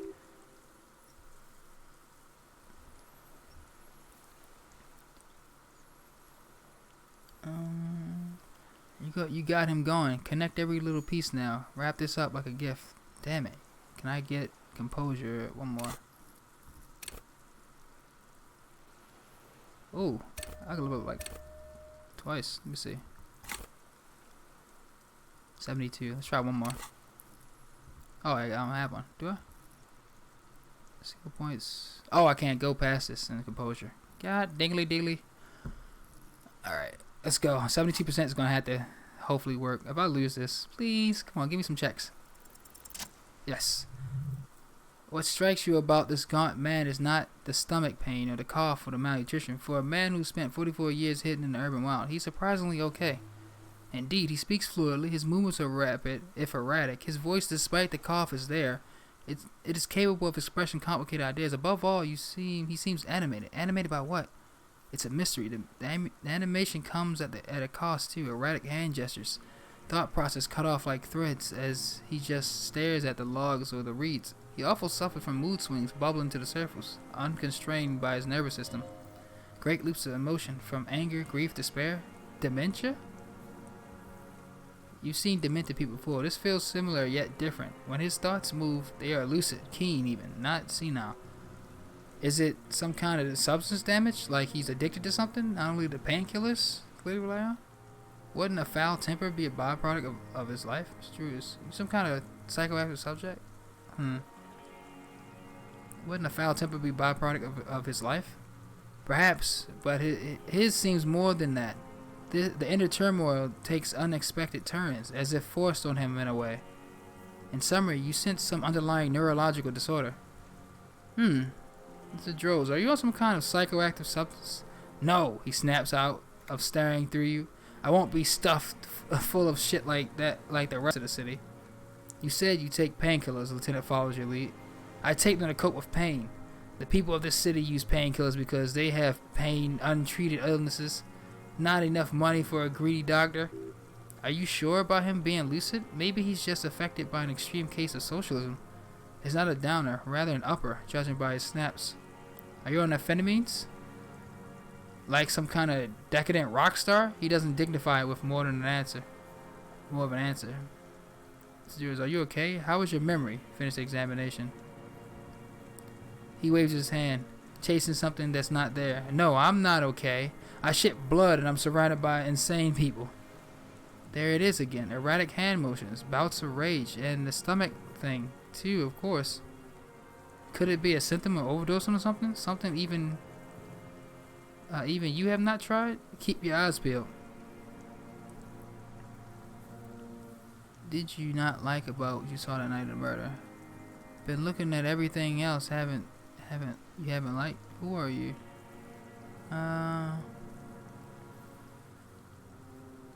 Using this gun for. What specifically did you not like about what you saw the night of the murder? Them fucking. He looks at the charred wood. I didn't like that. So you were jealous? Jealousy is a reactionary concept. I didn't like the Reaver enjoying himself, drugged out, soothed in the arms of a young woman. I wanted him to die so he could not enjoy life anymore. And I wanted her to see his head explode. He nods. That too. She should know better than to hold a child murderer between her thighs.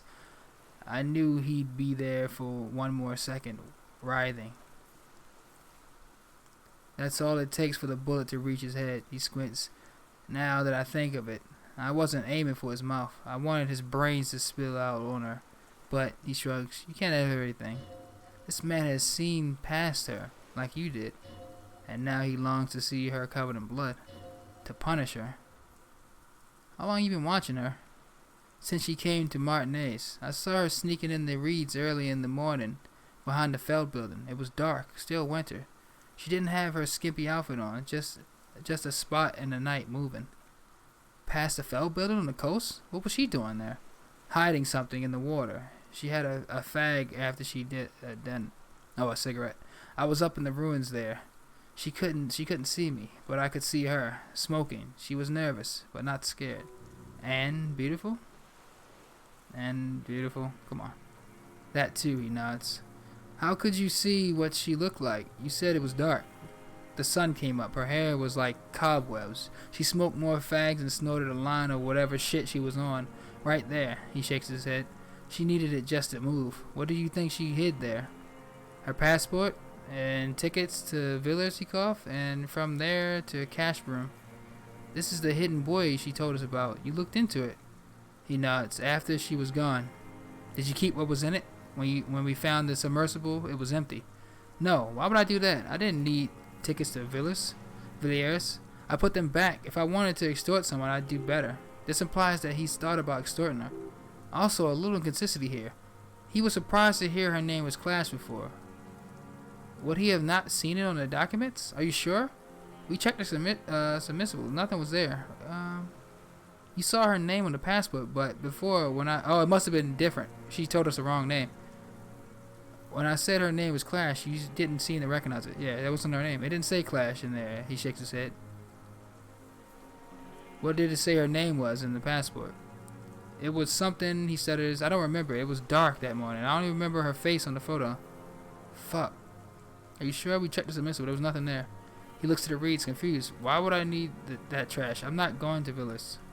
A strange confusion comes over him from time to time. Some kind of aberration of the nervous system? Alright, moving on.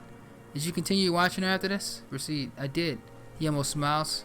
She had a face like an archipelago, with those birthmarks, and a body hard and lean and bruised all over, black and yellow. I could see she's taken a beating. I could see who she was, too. He nods. A spook on the run. Patrols of the cloaca of the capital now. All the bagmen and arms dealers end up there to do drugs and have sex like animals. You could tell she was a spook from the documents. She had different color hair on the photo and glasses, forged. Some sordid Burgos affair.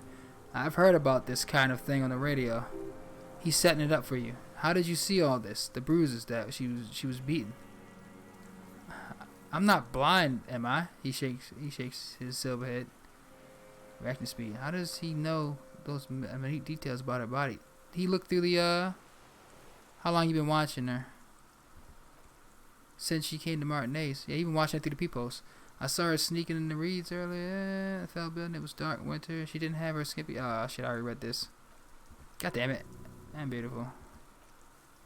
What do you think she hid there? Shit. I accidentally read the same thing.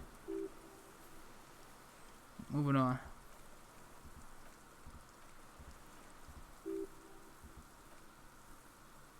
Yeah, found the people. Swoop! It quickly comes to you. The bruises on her body. Any chance you've seen him through a hole in the wall? Oh yes, he smacks his lips, cutting those drugs of hers into little lines. A knife, masturbating. Everything in him fills with impossible longing all at once. Did you make that hole? With a clip point knife. Mm-hmm. Ever seen her through a window on a roof? Like that too, yes, he nods, bending like a bow against the glass. You've been through the secret route behind the Whirlington's rag. Those were your footprints there. You just changed your shoes. I've been through all the matinees, every nook and cranny, and that too. Yes, that too. He shakes his head, almost in awe.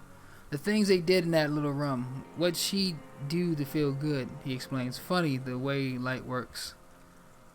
You turn it on inside, and it gets so dark out you can't see the man looking in. I learned that in the 20s when they were still hunting me. I've seen people do some shit, but he keeps shaking his head. Those two took the cake. You hear the familiar scribble of the lieutenant's pen. A quick glance at you. One more loose end down. We're doing this, detective. Then, at the man. How did you get in there? The hidden pinball shop. I can just walk in there now. After a good wash, I told you. They think I'm an antisocial. Closing hour is a good time. The kitchen's empty. You had to open the steel door in the kitchen. How? I got that open a long time ago. Some burglary's game merchant lived there. I don't know. 15 years ago, he left spare keys all over, and I took one. Then I saw her turn the light on one night in my scope. He points toward the Whirlington's rag. And he found use for it. A spare key, like the one hanging behind the Union box window. Alright. So you had feelings for that woman? Wait, you wanted to punish her, so you killed him. She practically breastfeed that man. You wouldn't believe the things she let him do to her. He shakes his head and stares at the ashes. Burgos is Bergiwazi? It's a weird one. Oh. I've been saying that so wrong. Bourgeoisie. Bourgeoisie? Bourgeoisie. Oh, bourgeoisie. Okay.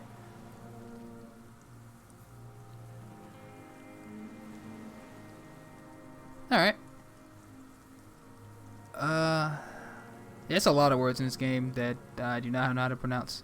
It seems like they got different like languages all over, and some of it's like seem like it's almost made up.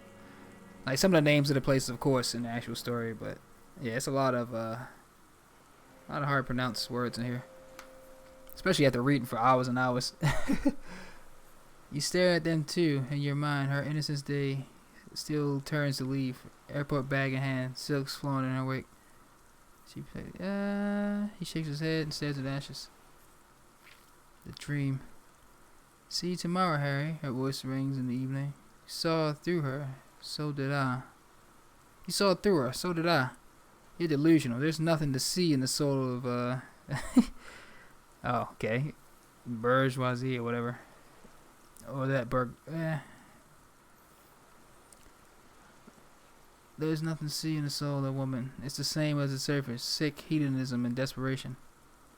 The owners in the capital of the communist theory. The people who steal the profits of labor from the working class. Ah. Nice. Learn something new every day.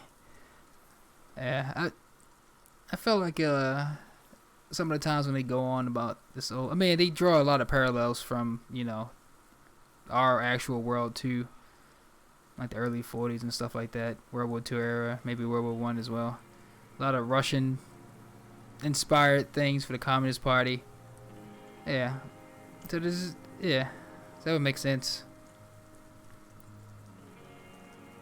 But still, sometimes I still get a little lost when they would go into detail with this stuff. An delusional, there's nothing to see. She did deserve a good punishing. I hate women too, you know. I'm not like that. I don't think like that. Men are insane, shake your head. No, she did deserve a good punishing. I mean, I don't know what she would get punished for. I'm not like that. I don't think like that. No one give a shit what you think. The old man spits in ash. You and your cronies kill 10 working class men a day. I've heard the statistics on Channel 8. Alright. How long you been watching her? You wanted to punish her so you killed him. You have feelings for that woman. He sighs. There's nothing to hold on to. Only this. It's not enough. The coals of his eyes glisten suddenly, like stones dripping with water. Is he crying? Man needs to feel something else. In this fight, it helps if you have your eye on something there. He looks to the city. It's weakness, I know. There have been others? Yes, over the years. It's not unproletarian to feel something. Was that why you left the dried flowers behind her window? No, he starts to shake his head again. A sunflower on the withered stalk. Why then? I don't really know. I was there one night and she was crying like a child in the corner of her room on the floor like she does sometimes. When was this? The day after I'd killed him. And you brought her the Maybells? Yes. He looks at the charred logs. I don't know why I do things I do anymore. You wanted to console her? Maybe. He lowers his head and just stares at the logs. I told you, I have holes in my brain now. I wouldn't just sit here waiting for you. A sudden pang of rage. If you came 10 years ago, I would have killed you. He wipes his eye. In the silence, the lieutenant draws a line in his notes, then nods at you once more. One more down. So in conclusion, it wasn't about him, it was about her. Her, he repeats, staring at the ashes. Then the reeds. There's a twitch in the corner of his eye. The lieutenant nods at you in acknowledgement. Hey, that's it, motive. We have it. The old man looks at you, suddenly remembering something. Where is she? That clash. I haven't seen her there for days. I'm not at liberty to say. Not at liberty to say. I know she's gone. He looks to the city, locked up or on the run. She kept staring into the scope, you know. In the end, this last week at the fort, like she knew I was here. He adds to no one in particular. It doesn't matter.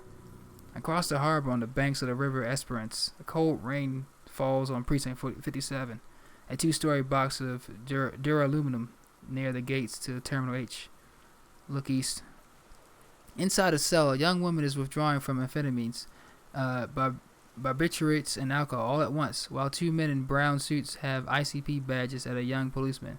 She hears the door open and knows it's over. They've come for her. Outside, it's springtime. the river flows blue and green into the Bay of Martinez. He knew she knows. She was looking at the island, figuring it out day by day, cigarette by cigarette.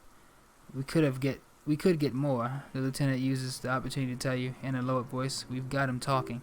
Who knows what he's seen and done over the years? We could get more out of him. He likes talking. Enough. Take him in. Bend his arms behind his back and end this. Been looking at anything else you haven't liked? Who are you? That's it for now, old man. Nah, that's it. We got everything. Been looking at anything else you haven't liked? Tragic comedy. He shakes to life. Druggies, prostitutes, and rentiers. A strange little engine seems to fire up in him again. It straightens his back. The familiar put of hatred. Put of hatred. Rip class. Oh yeah. Yeah, they came together. I mean, I didn't want to let her leave because she probably would have dipped out and then, we wouldn't have got her full story anyway. Plus, she like ruined a lot of people's lives with her corporate espionage. So, she reaped what she sowed, I guess. And she lied to us like a budget. If she would have just told us the fucking truth, I would have been more, sympathetic. But she got one over us like 6 times. So I was like, all right, if I leave you here while I go check this buoy, you gonna dip out. I know for sure. The familiar put of hatred. More specifically, the whole city is in a charnel house, stripped clean and draped in neon. But Martinez, he shakes his head in grave disgust. Martinez is the worst. How come? Because of the racists. Everyone is a racist in Martinez. It's their favorite thing to do in the whole world. Listening to race-themed radio shows in the ruins, in their lorries. He points to inland. Pumped full of steroids and radio Revachol 92. Race this, race that. It's all sanctioned by that Social Democratic Union and the farce of a Social Democrat who runs it. Mr. Clare? Yes. The fly larva in his container. He has some nihilistic advertising yuppies erect a statue of Philippe III, a syphilitic murderer, and on the town square to spit out the working class. Anything more? Not since the serfs of ancient Paraconassus has history produced a more inert social class than the Martinez proletariat. The rest of Revachol at least pretends to rebuild. These peoples live in ruins. Intense like animals. He points to the church, like those boom boom morons in the ice, and a pity they didn't drown in that tent of theirs. He keeps shaking his head with sorrow from the sight he missed.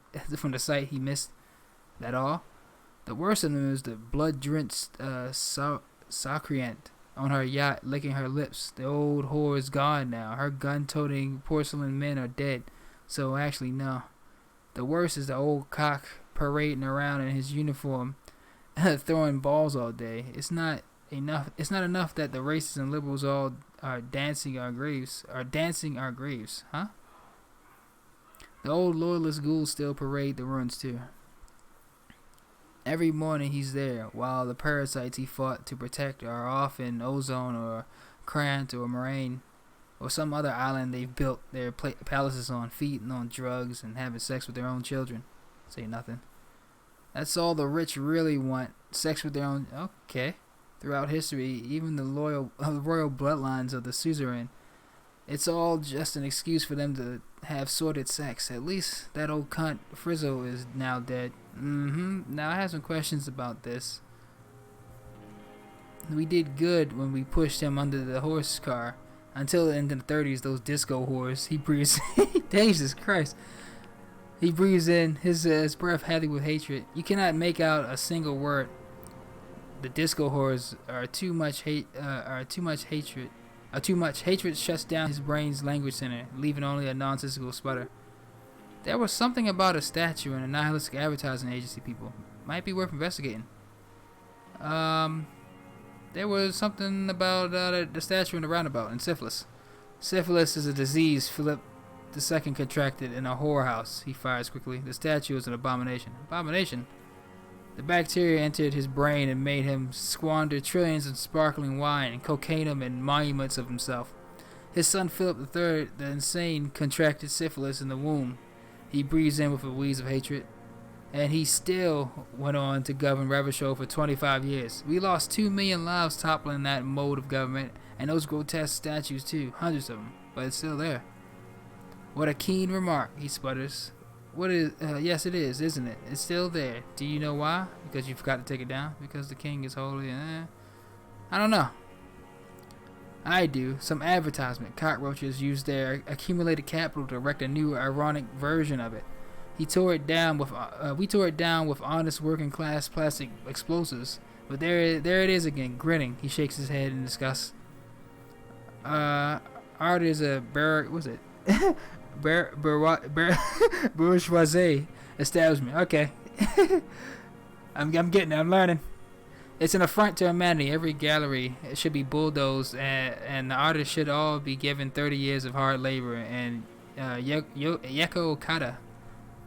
Wait, the bullet hole in Philippe's heart, the statue. He must have been, sniping at all those. Yeah, it was bullet holes in walls, bullet holes in art all around. It was you. You shot the statue. There were a bullet hole in the heart. I did, he nods, a needless sentimental gesture. I should have spared the bullet for a deformed monster of liberal capitalism. Shameful, really. Yes, shameful, Lieutenant. And everything I've researched, looking up the bullet holes and everything, or everything I brought up, it was actually part of the case. And Kim told me it wasn't. So, yeah, in your face, Kim. I still love you, though. Alright. Yeah, shameful, Lieutenant takes a quick note. So many others to punish over the years. Isn't that right, Detective? He turns to you. It was you who shot the statue? That's it for the statue, then. Tell me, Mr. Dross. The fat union man let them put it there. Corrupt as he is, probably got a fat check for it, too. Shared with the law. Something about the round fat. You mentioned a union social... Mr. Clare, boss of a social democrat. Another hideous disappointment. He pokes at the ash. Unions are the real enemy. The true enemy of the proletariat. Placating the masses. Disappointment, so personal. He displays a familiarity with the union top brass. Who's a disappointment? Everett Clare? That deformed toad? I wouldn't expect him to wipe his own ass. I mean, the brains of the operation, the smart one. His brother? Yeah, Edgar. You mean Edgar, Everett's brother? The old man chortles with a nod. He talks a big game about uprising and social base. They must have sent the smart one to some university in Les Jardins. Or Jardin, I don't know. Where it's alienation this and hegemony that. You talk to Edgar? First against the wall with him. He stopped poking at the ash now. He just shakes his head. The Clares wouldn't miss a man hidden in their own backyard. Not at this time. Nothing happens in Martinez without them knowing. Of course, maybe the Clares asked him to. Don't go straight for the kill. Exhaust their... Oh! Yeah, because he wanted this war to start anyway. He said he's happy for it. But he fucking lied when he said he don't know who did it. Have you approached him? I haven't approached anyone. I've hid. It was Edgar who came to me. How did you know you were here? He didn't. Just stumble in like an oaf. He nods to you. He figured it out. Some kids told him about a monster on the island. I told you he has brains. He points to the path leading to the tower. Step right off the boat and walk down where you came. I even kept the door open for him. Thought he was a man on the left. Wouldn't rat me out. He shrugs. I was right about one of those things. When was this? 20 years ago. Neither of them could walk now, could they? They were less fat then. That's around the same time the Clares came to power. What did you talk about? Edgar did the talking, paid his respects like I were a fossil in a uniform, offered platitudes about the struggle, flaunted his pink degree, even quoted Mazov. Never trust a social democrat who quotes Mazov, he suddenly remembers. Oh, and charity, too. They love their charity, offered me blankets and social housing. I still have the gas cooker he brought. And he let you be here? Let me be here? He looks around. The ZOC is an unlawful successor of the Common Revachol. We took this fortification from the Loyalists. Even the Clares understand this. They let him be here. Understanding was a courtesy, but why such courtesy? Mr. Draws, did you kill the criminal mercenary for the Clares to incite a riot? You know why I killed that fucker, Droid. He shakes his head. As to Edgar, I'm not doing anything for that swine again. Ah, again? What have you done for Edgar before? Tried teaching him some Mazavian social economics. They didn't stick. We parted ways, he coughs. Okay. He didn't do the hangman for them, but he's insinuating something. Alright. Woo, we shot the statue. What was the deal between him and Edgar? About a cock braiding his colorful uniforms? You mean Renee? Oh shit. Yeah, I shot the statue. Let's do it. Woo! The connection comes to you like a splash of cold water, dark cold water. 20 years ago when you met Edgar, the Clares, they didn't run the union, did they? Yeah. A sputter from the old man. He acknowledges it. Here we go. A twist behind the dark bin. Who did? Oh, here we go. Bourgeoisie. That bourgeoisie crow. He loves it. This is like his favorite fucking word. Typhane Holly was her name. He narrows his eyes, licked the rich man's hand every time he came to town. Never seen a labor leader so hot on mutual cooperation. And money. She liked that too. That Holly was a real bridge builder and a deal maker. His eyes glistened suddenly with hatred. Jesus Christ, this conversation alone was probably an hour and a half. Bordering on sentimentality. It drips out of him, tempered by something familiar to you, a familiar rage. She was also a woman, wasn't she? Like Clash. She was. And she was real soft on those money men. Had a Barbara Muscova bag over her shoulder that she liked to bring to work. And then she just disappeared, huh? Called in, they say, on the eve of battle, ran away, vanished like a piss stain. He squints and smiles at the black logs. No, that's not quite it, is it? Yeah, did she? Lieutenant feels it too, in his black gaze. They say her daughter called in, not her personally, but that wasn't really her daughter, was it? No, I guess it was not. You could swear you see the embers glow again under his eyes of the dust. Edgar had someone make the call. Why is that, Mr. Dross? She couldn't make the call herself. Here it is, the bend in the river. Why? Because she was dead. Just say nothing. The cow caught a bullet in her right lung, fell into the canal, grasping her tit, and drowned. Or bled. Hard to say. It was a sloppy job and a moving target. She was going home, waddling. I knew I couldn't trust those fat bastards. She was going home, waddling, dressed in yellow, drunk like she often was. The ruins were black around her, and she had a yellow leather bag under her arm. She tried to cross the canal, heading home to Grand Couronne or Betancourt, someplace like that, where they build those new battlements for the people who flourish in the hell around her and the ruins. You shot her. It was you. Make a motion like a shooting rifle. You shot her. Someone shot her. He shrugs. His eyes grow cold suddenly. Or maybe the cow just fell. My memory is full of holes. All I know is another big spike of rage, different from the one he has for her. Nothing changed. Not in the material base. Not in the hegemony. There was no uprising, just words. The Union fizzled, sogged. Nothing came of it. Nothing. Edgar didn't keep his part of the deal. Heh. A sputter again. Nothing more. If you were to testify to this, give the RCM something on Edgar. You could walk, the lieutenant says in a voice even calmer, as if it were nothing at all. We would strike everything you've done and process you. He wouldn't go for this. We would strike everything you've done and process you as a POW. You were in the war. You were on assignment. We could even extradite you to Samara and People's Republic. A degenerate worker state? Goat shit? No thank you. I'm Rebasholian. He spits. My days are short. I will to rot away here. I guess whatever. In a moral intern cell, I will not testify to anything, he coughs. But you did do it. Okay then, that's that. Point to your head, but I know. But you did do it. I saw it happen. I liked it. That's all I have to say. I didn't live and fought for 40 years to end up as a collaborationist. I've heard it on Channel 8, 40 a.m. radio, Rabbit Show late night. Everyone is a blobber in this world. Everyone betrays everyone. They're all already locked up for betrayal. The best ones, the ones with heart, were slaughtered, trampled. Well, he looks to the city. The same old freezing hatred.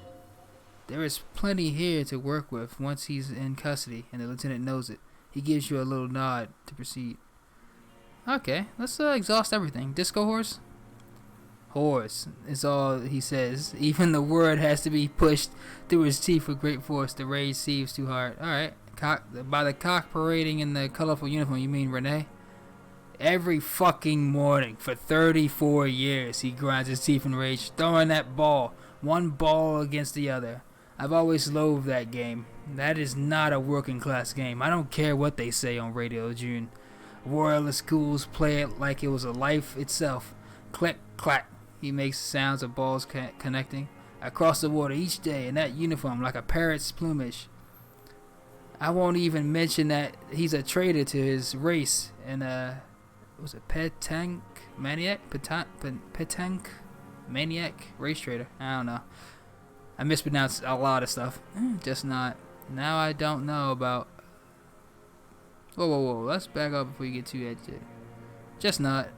I remember him. He points to his black eye. I remember him from La Noce. Not him personally. His make and model. There were tens of thousands of them. I thought we took them all out before the liberals came to their rescue. We missed one. With his shaky finger, well, he'd be pleased to know that he passed away. With his shaky finger, he points to the city toward the crater near the plaza where a lonely pine tree stands. That one. Fat and plump, like a pheasant, just begging to be popped off. A grin stretches across his face, and he whispers, "Please, Mr. Droz, shoot me." He whispers with such predatory hunger it borders on longing. You'd like to kill him? The smile lingers. Not yet. I like to look at him strut around, place the crosshair on his metals, right on his face, and just fiddle the trigger. Think about it. Dang, these guys are about to die like almost every day. Let the bonbon melt in my mouth. Save the treat for later. The lieutenant asks cheerfully. He is a juicy bonbon, that one. A real treat for the black day. The blackest. When I put that gun in my own mouth, I think, no, don't waste it. Put the lead in that cock Renee for the boys he's killed, and then I look at him throw those balls, and I suddenly feel. He lets out a wistful sigh. Better. I even hid one bullet, so I always have one for him. The lines on his face straighten as he looks inland. Haven't seen him around lately, strutting around. Must be down with arthritis. I hope it hurts like hell. I hope he sweats blood. Hearing it may destabilize him. You sure you've gotten everything out of him?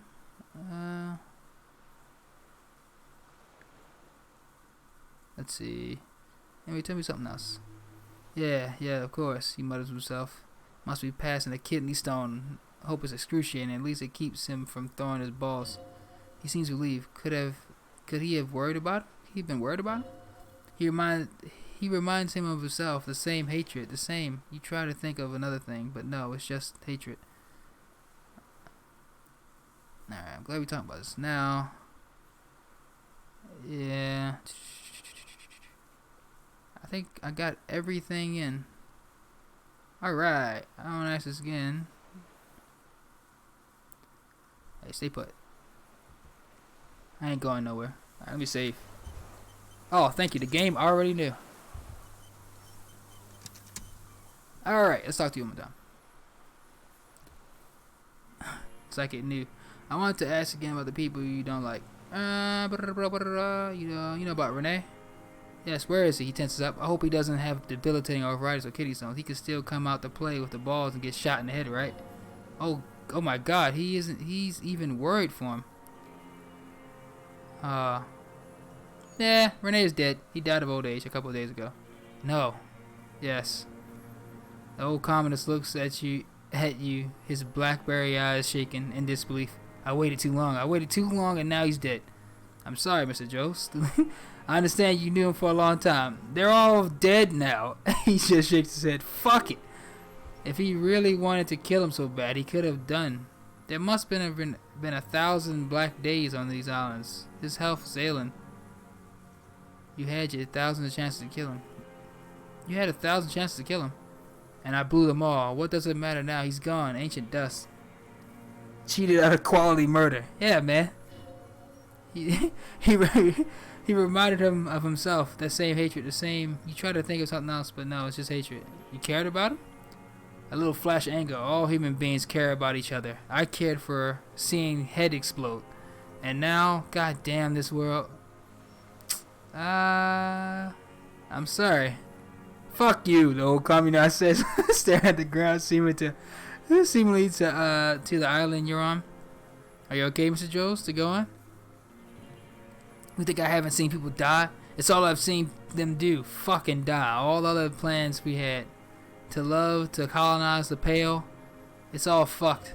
He's not okay. This is just another black day in a row of black days. Something strange is keeping him together. Making him endure. So we got a lot of information out of him.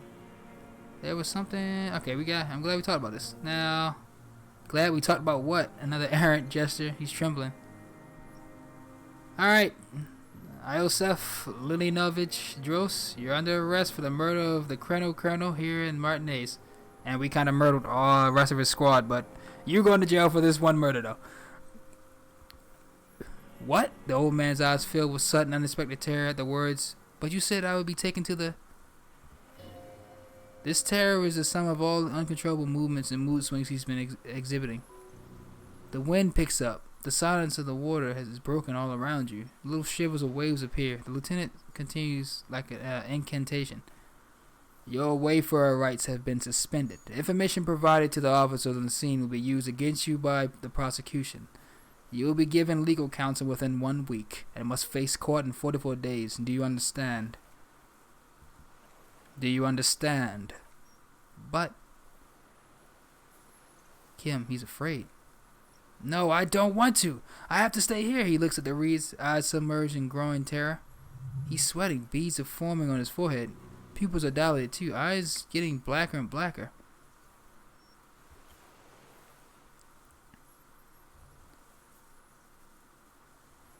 Your confirmation is not required, sir. The lieutenant turns to you. Now, on to the boat. First say, does it have room for 3? Red track. Can't be retried. Ah, something hearing. Shit, do I have enough perception?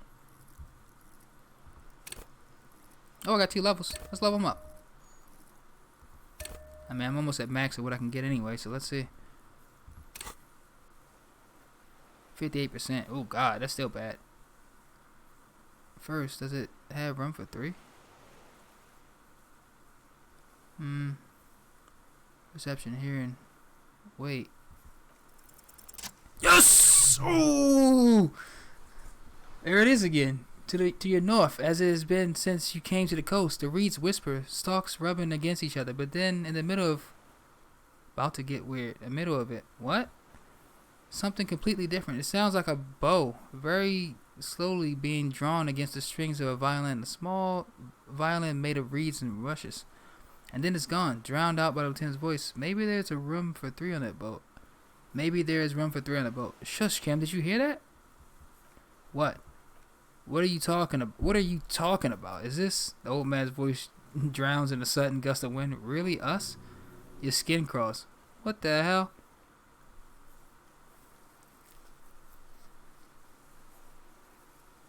Big ass shadow. Is that the... Oh shit! It's the cryptid! That is some creepy looking shit! Oh my god! It's the cryptid they was talking about. The reed looking thing. This shit we were looking for. The phasmid.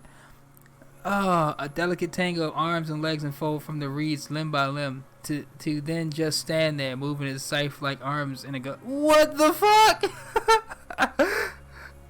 What is that? Point to it. The old man looks at the reeds, then at you. What are you talking about? The giant stick insect. He looks confused. There's nothing there. Dude, it's coming toward us. The stick insect is over 3 meters tall. It looks straight at you with its tiny pinprick eyes and its grotesquely small head. You feel your leg shaking under you and your gun hand rise instinctively. This is it. I see it. I finally got insane. Put your head in your hands. This is it. I see it. Tell me what you see, damn it. I can't make out a small thing in the reeds. Kim, can you see it? I can see it. 4 simple words. Thank God. If he can see, then you're not insane. But that means it really there is spinning slowly in absolute silence. The limbs are long and slender. Be very, very careful, the lieutenant whispers. Then takes a step toward the giant arthropod. Alright. I'm saving this. Oh my God. It just came out of nowhere. Why did it come out of nowhere?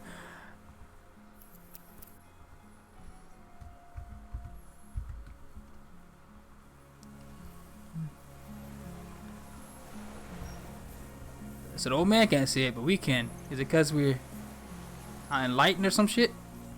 Elysium phasmid. The creature stands on long, stilt-like legs, antennae hanging from its head like a woman's hair, white and curled at the tips. It's no more than 5 steps away from you. Wow. Can we make it a little bit more steps between us? Reed-like tufts stick out of its joints. As the insect moves its forearms, it produces a faint hiss like a reel-to-reel machine spinning after the tape breaks. Oh no. Oh shit. I can do it. Nice!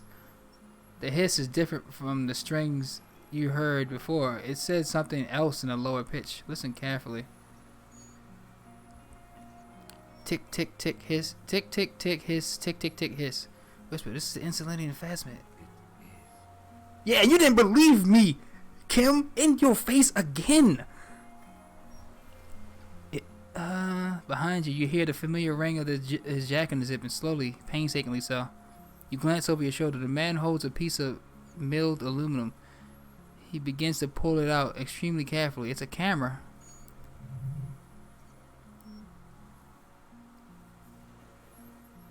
No. The flash will scare the creature off. Warn him now. Kim, the flash is loud. It won't like that. We need a photo. No one will believe us. He continues to pull the lens open. From the corner of your eye, you see the sudden cascade of motion ripple through the phasmid limbs. A series of ultrasound clicks fills your ear. I am not a palatable. Do not eat me. I am afraid. I am afraid. It's afraid. Stop now. I won't be one of those fools who didn't take a picture. He has stopped fiddling with the camera, but does not put it down. You see the phasmid turn to him, its mandible antennae reaching out. The motions are quick or sudden. Whisper, who cares what they think, Kim? Oh, if I yell, he might whisper, who cares what they think, Kim? Understood. He comes to abruptly. Understood, of course. He says with a nod. Whew. The spindly mechanism turns itself back to you, its antennae taking their measure of air slowly. Say something to it quietly. Approach it. We can do it. Hey, buddy. Slowly, with your breath held, you take 2 small steps to the phasmid. The creature lets out a series of ultrasonic clicks that swarm around your head like swallows. Like a laughter, a sort of a happiness. Sweat drips down your brow, soaking your chest. You reek of it, your chemicals. Oh yeah, the pheromones. Hissing and clicking. I'm glad I put that shit on. Yo, chill. It actually worked. Hissing and clicking extends its mandible-like antennae to greet you. You're right below it now, looking up at the colossal chitin of its white limbs. The head of the creature is crowned by reeds, and his eyes are like small droplets of water. Raise your hands slowly. Hello, I'm Harry. Raise your hands. Nah, hello, I'm Harry. I really don't know who I am. No reply. A total ancient silence comes from its mouth. Ancient silence comes from its mouth, along with what appears to be some kind of foam. The stridulations of its limbs continue all around you. Stand on your tippy toes and look more closely. You were right. Little bubbles form on the mouth parts of the creature and its segmented lower lip. It looks to be foaming slowly. The foam is white, then yellowish. The faintest smell like you've never felt before, like burnt out roses. Kim, it's foaming. Careful, it may be poison. The lieutenant watches you apprehensively. The foam slowly turns into a darker shade like burnt caramel. As the insect moves its mouth part, it's masticating. The little bubbles begin to burst one by one, letting out the same smell like summer burning. Tell me what are you doing? I exist. Oh shit. It's about to get crazy. I exist too. Tell me what it's like for you. If I tell you what will happen, then I will tell you what it's like for me. For me, it's like fire burning. For me, it's like Wonder Bar. Yes, holy is the Lord of the hosts, and all earth is filled with his glory. Now, I will tell you what it's like for me. For me, it's like a series of half-lit images, a kind of darkness being introduced upon transient, dim, moist. Oh, okay. Being intruded upon, transient, dim, moist. And intruded upon by what?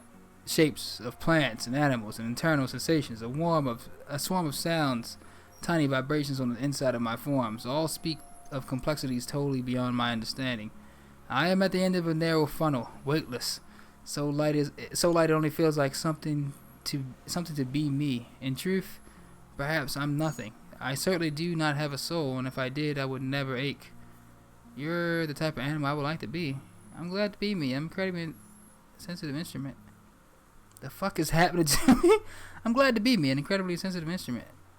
Few of us can begin to imagine the horror of you, with all of creation reflected in your forebrain. It must be like the highest of hells, a kaleidoscope of fire and writhing glass, eternal damnation. Even when you're sleeping and when you wake, you carry it around your neck, with eyes open that cannot help but swallow more behind the mirror. I feel great, mute empathy for you. Until I changed my mind. It's very disorienting at first, but I'm keeping my shit together. That must be incredibly hard. The anthropods are in silent and meaningless awe of you. Know that we are watching. When you're tired, the vision spins out of control, the insects will be looking on you, rooting for you. Oh shit, thanks man. And when you fall, we will come to raise you up. Bud from you, banner-like, blossom from you, and carry you apart in the sky funeral, in honor of your passing. But not me, because I am just a leaf eater. Okay, in honor of your shit, Lieutenant Yefreda, which you kept together in the face of total unrelenting terror, day after day, second by second. Hey, oh yeah, I did get my shit together. I got that one thought that let me keep my shit together, so. Yay! Arriving. I'm a detective. It's a dream, what's happening? Where is all, I'm a detective. So am I. I was born to detect sucrose rewards and semiochemicals. What do you born to detect? Also that. I was born to detect the killer. He is in a bad state, deteriorating fast now. He thinks I'm a beneficial to him, but I'm not. I only quicken his deterioration. You're destroying him? Very slowly, and only because he won't go away. It is meant to keep him from noticing me, to interfere with the pitches in their head. But he has looked at me too long, and I'm destroying him. Oh shit. Is this a dream? What is happening? No, you're awake. I'm real. Light is forming me. This is real. Okay. Where does this come from? All of this, around us, the world. Not even the birds know that. Not even the water lilies. We need to know. Perhaps it's sent to us by God. And all we can do is beat our fists against it day after day with no answer. You can also eat it. If it's a leaf, you can put it in your mouth. Yum, yum, or a reed. Okay. Wait, so you look like a reed and you eat reeds? Yes, they don't mind. Have you accidentally eaten other reed phasmids? Oh boy. Yes, I once cloned myself and ate the little ones. It was winter and I woke up at the wrong time. It was an accident. Oh, you don't seem too bothered by it. What exactly are you? I am an unknown species on the order of Phantasmodia, endemic to the Incidilian Isla. For the last 350 years, I have hidden in plain sight, masquerading as reeds, molding, clothing myself, unfolding at night to play with trash bins and buoys. It may have unknown dangerous biochemical characteristics that help it maintain its camouflage. I went unnoticed by the first settlers and the land surveyors of the suzerain, also by the soldiers of the revolution and officials of occupation, even the Simonese islanders who came here first, but did not stay, have not seen me. I have stayed hidden through 4 forms of government and 2 scientific revolutions until I was accidentally discovered by a detective of the Citizens Militia in Revachol, district of Martinez, March 51. Oh shit! Are you poisonous? Yes, I do not have a startle display, so I use a neurodegenerative. Oh, that's why everybody was going crazy. I have a neurodegenerative allomone to aid in camouflage. Don't worry, it's only destructive over long periods of time. So that's probably why that old lady went crazy, and that's why he's gone crazy. The deserter, he's been here for a long time. That's insane. No, you are. The moral of our encounter is, I am a relatively median life form, while it is you who are a total extreme madness, a violation of simian nervous system ominously new to the planet. The Pale too came with you. No one remembers it before you. The Nidarians do not. The radically symmetrics do not. There is an almost unanimous agreement between the birds and the plants that you are going to destroy us all. Wait, the Pale is human made? It is a nervous shadow cast into the world by you, eating away at reality. A great unnatural territory. Its advent coincides with the arrival of the human mind. I don't have that kind of power. You are a violent, irrepressible miracle. The vacuum of cosmos and the stars burning in it are afraid of you. Given enough time, you would wipe us all out and replace us with nothing. Just by accident. How? We suspect it would be something like the oxygen holocaust that wiped out the anaerobic life 2.6 billion years ago, when organisms first started breathing. Only much worse. Instead of air, you exhale thoughts. There are no trees that eat thoughts. I don't want to. Worse how? Everything.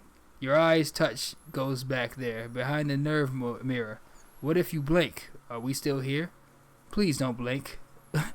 Oh no. What if you misplace us one day, or just forget? What the hell is it? Have I always thought this way? No, you're only thinking it now. This is revelation. But I want to blink and undo 12 million. I have already forgotten the whole world once when I drank too much. I will be extra careful not to blink. Stick insect, don't worry.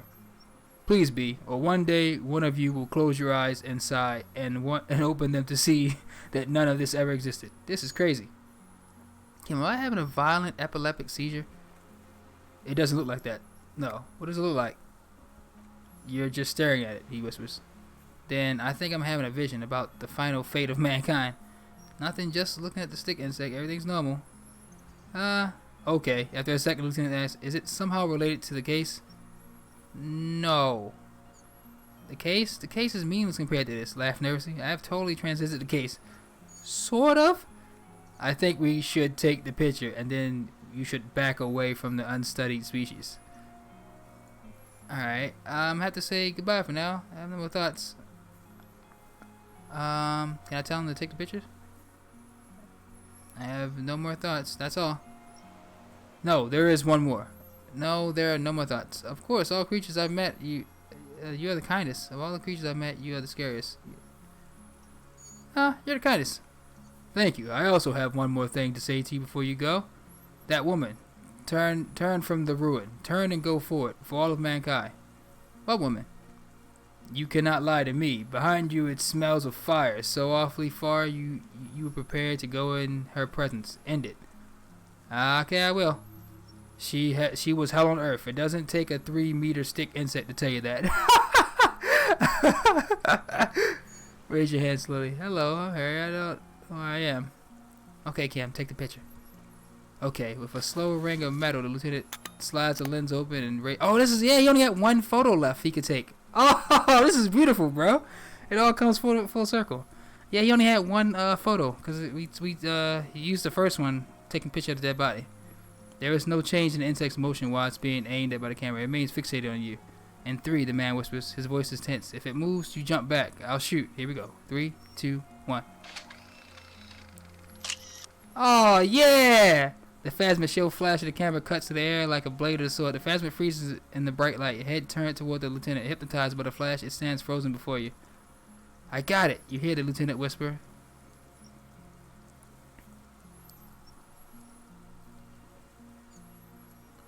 Yeah, I'm not gonna touch his arm. I mean his face. I'll touch his whisker. I got it. You hear the lieutenant whisper as the creature's shape develops into photo paper. In his hand, a polychrome ghost of white streaks against the reeds in the sky, and you, a shadow before it. Carefully pet the scythe-like forearm. Does that cut my hand? Alright, we got it. Back off. I don't wanna. I don't know. He could still fuck me up. Like ominous as fuck. Slowly reach out and touch the whisker. Carefully pat the siphon. The limb before you is incredibly light, like eggshell. It's much lighter than reed. You feel a soft push on the tip of the creature. Its hollow exoskeleton collapsing. Warning. Run your hand up the slender limb higher. Nope. Pull your hand away. A sudden shiver passes the limb. Looks like the creature is awakening, wave by wave from its stupor. Slow.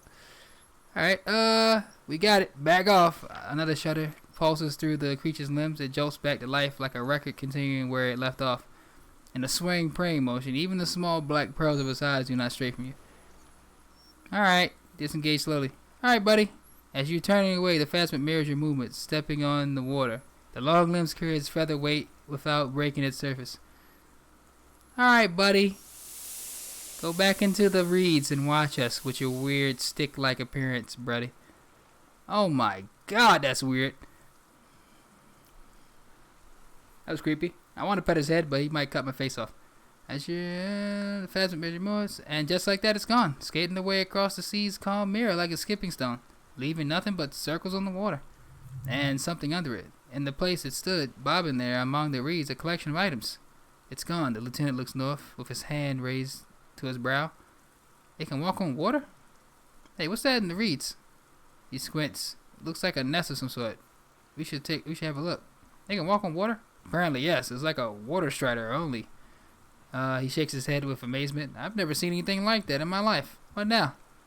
What now? The old man behind you repeats suddenly. He puts his hand into the ash. It's dirty black. Some kind of strange semi-catatonic state. Our suspect's not looking so good. We need to check on him. Hold on, let me save. That was crazy. This game, bruh. What's this? Oh, the helmet. Half-light suggestion. And the scope.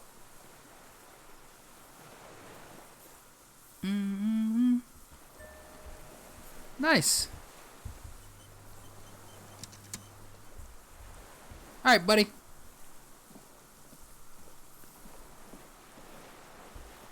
What is it? Old man What looks do you around. want from me? I can't go. Something's very wrong with him now. Sir, how could you not see the phasmid? See, he stares at the reeds and the fall solid. Mr. Dross? The man does not respond. He keeps staring, black eyes glazed over and bulging from their sockets. His grasp, what is it? Jesus Christ. He keeps staring, black eyes glazed over and bulging from his socket. His gap-toothed mouth shaking with fear and longing, like an addiction to some horrible substance. Snap your fingers under his nose. Touch his shoulder gently. The plastic cape feels coarse. A light shiver passes the man. Other than that, no reaction. He feels small and frail. He's gone into some kind of psychomotor immobility. The lieutenant inspects him gently. The good news is, this solves our transportation problem, doesn't it, Mr. Dross? His mouth trembles to appear to sigh. Between this and the broken tire he used for the boat, I think it's safe to leave him here while we go and get help. We're gonna help. It will need to be medical first, I'm afraid. What has happened to this man? An old age and shock. He looks at him, then you. I think it's the phasmid. Yes, the arrest and the appearance of the phasmid, the combined stress. He looks at you, but you think it's something more than that, don't you? There's much more. Remember what he said when it spoke. Quite a few things about that health check you did on him make sense now. He couldn't see it, Kim. It's just the reads for him. That could be part of the shock, but you're right. Something is off here, Mr. Dross. He touches the man's shoulder. No response. Maybe it's how the phasmid has stayed hidden all these years? Then how did we see it? He thinks. Oh, you mean whatever it does it over time? Teenagers, kids, drunk, sightings are brief and hence not credible. But anyone who spends a long time with it, yes, you forget it's there. Giving you the last armor piece at the very end of the game. Trolling 101. Yeah. It's like, what the crap, bro? Unless it's it'd be nice if it had a new game plus. I would like to go through this as like a cocaine-addled super cop with armor on and try to beat the shit out of everybody. That'd be nice. I was like max out all my skills and stuff if I could. This that'd be cool. Hopefully it has a new game plus. I play it again. I give it another go. Like in cocaine cop mode. The lieutenant inspects the man. Mr. Droz, have you ever seen a stick insect pretending to be the reeds? The old man stutters. The doctors will have to look at this. I hope your station has better medical personnel than 57. This is a little advanced for a nurse. When I evaluated his state, he seemed strangely animated. He nods. He was energetic and articulate. After all these years alone, with little hygiene and medication, I would expect worse. Perhaps this animation was induced by something in the phasmid. He does not seem to be animated now once it's left. He looks to the sea. Honestly, I'm ready to believe anything at this point. Maybe it is psychoactive. I mean, why not? It's 3 meters tall. He takes off his glasses and cleans them.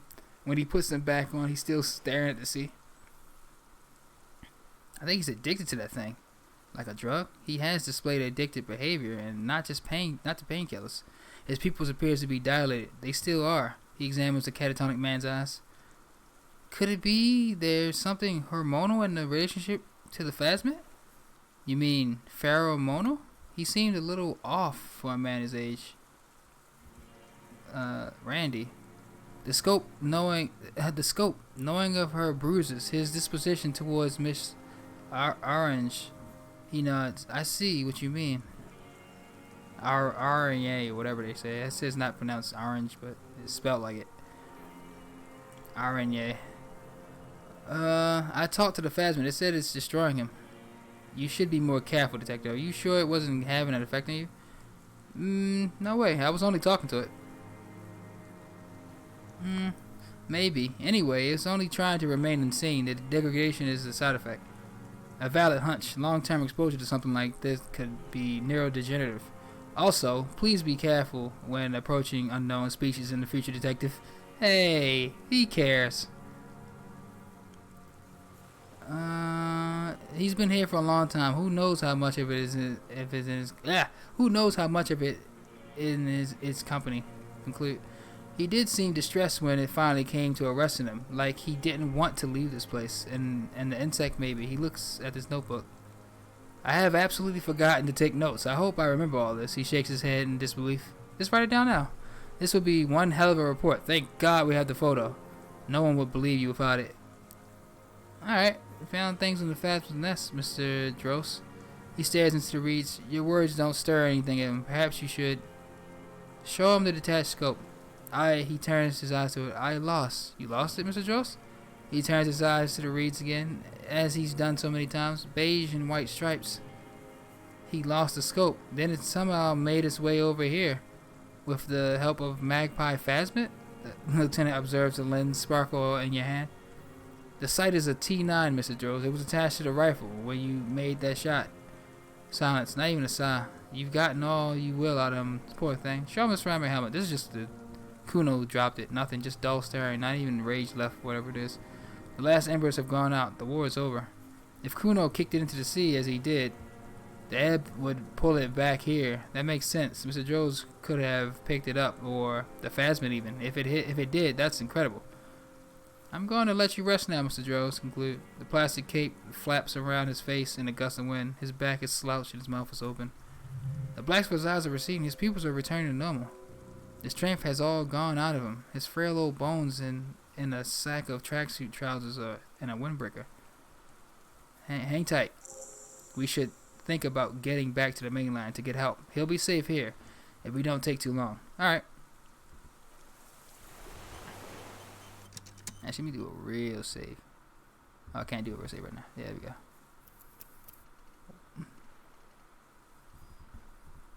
Wow, this game is trippy. Trippy.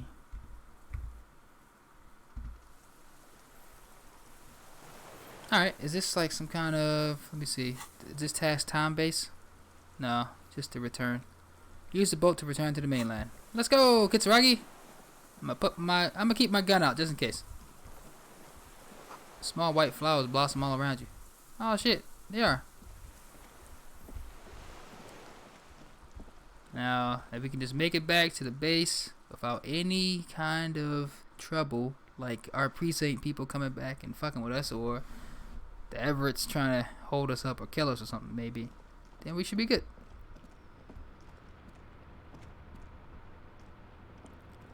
Doop doop doop doop. Oh shit!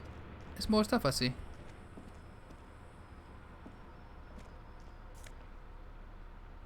How come I didn't see that before?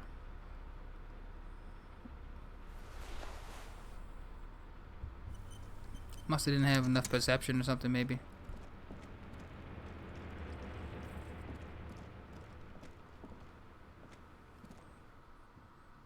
Man, this game is crazy. Yeah, this definitely deserves RPG of the year. The dry grass crackles under your feet as you stop. Far away birds' wings touch the sky surface of the sea. What is that flutter? The flock of quail departs, now more than 100 meters away, 102, 105, underneath the flutter. On the islet, there is almost no wind under the rain, quietly falling on the reeds. Bulrushes swaying on the waterline, long dried leaves chafing against each other. The soft raindrops, like a silent orchestra tuning, and at the beginning of some major work, or of great importance to the few who attend. To the west, a silent hiss, sea air moving through the needles of a pine tree. To the east, the faraway roar of the city, distant like today's dream. Before it, the sound of sand. The low tide filtered through its grains, a bird tending to its feathers. Raindrops fall on the water, strangely quiet, forming circles in the distance. Ahead, a low hum. The air slowly moves through a concrete box, through its ancient slits and cracks, resonating, hollow, a big building. Beyond that, further north, air flows out of a pillbox window. There is very little there. The air cosset flowers on a meadow. Absolute silence. Reeds motionless. Bulrushes motionless. A drop of rain falls on the black log of extinguished campfire. Kim? Yes? It's pretty silent in this island. Have you noticed how quiet it is? You notice how quiet it is? I have. Is that why you're stopping? Mm-hmm. Wait, I have to listen to one more thing. Open your eyes. Stop listening. Yeah, it is quiet. Kinda, except for the waves. And this jamming, melancholy music. Man, this game was awesome. Let's return to the mainland. Let's. We're done here, he says, adjusting his glasses as he looks out over the water. The skiff rocks gently under your weight as you get in. The ride back is uneventful and quiet. But for the sound of conversation on the water, there is someone inland waiting for you. 2 men and a woman stand in a concrete square of a nameless village looking at a small yellow boat as it draws closer. The sea is calm. You reach the jetty and climb out of the skiff. Oh shit, is it my police officer friends? Huh? It's raining too. It's kinda quiet. Too quiet. Look what the tide brought in. Aw, shit. You sons of bitches. Y'all was watching me this whole time. Did y'all really want me to finish this? Man says without sunglasses. Suddenly his expression changes and he tilts his head. I got 1 bullet. Kim, you gotta take out 2 of these people. What is that? Fallen AC? What's with all the performance gear? Are you back in high school? Oh, yeah, she knows what I was wearing. Suck my dick.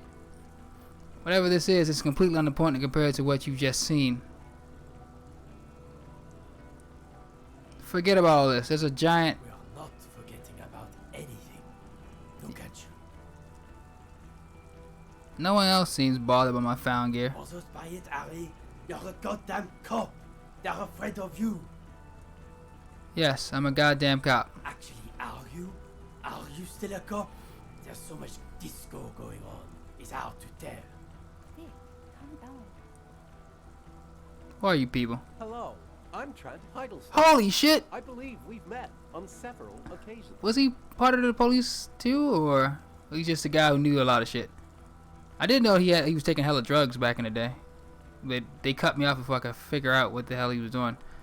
I'm your goddamn partner, Jean-Vic Mar, and this is your special task force, or what's left of it. Oh shit! Special consultant Trent Hiddleston, patrol officer Judith Minot. Hi. We have come to scrape what's left of you off the pavement. Lieutenant Kim Kisuragi.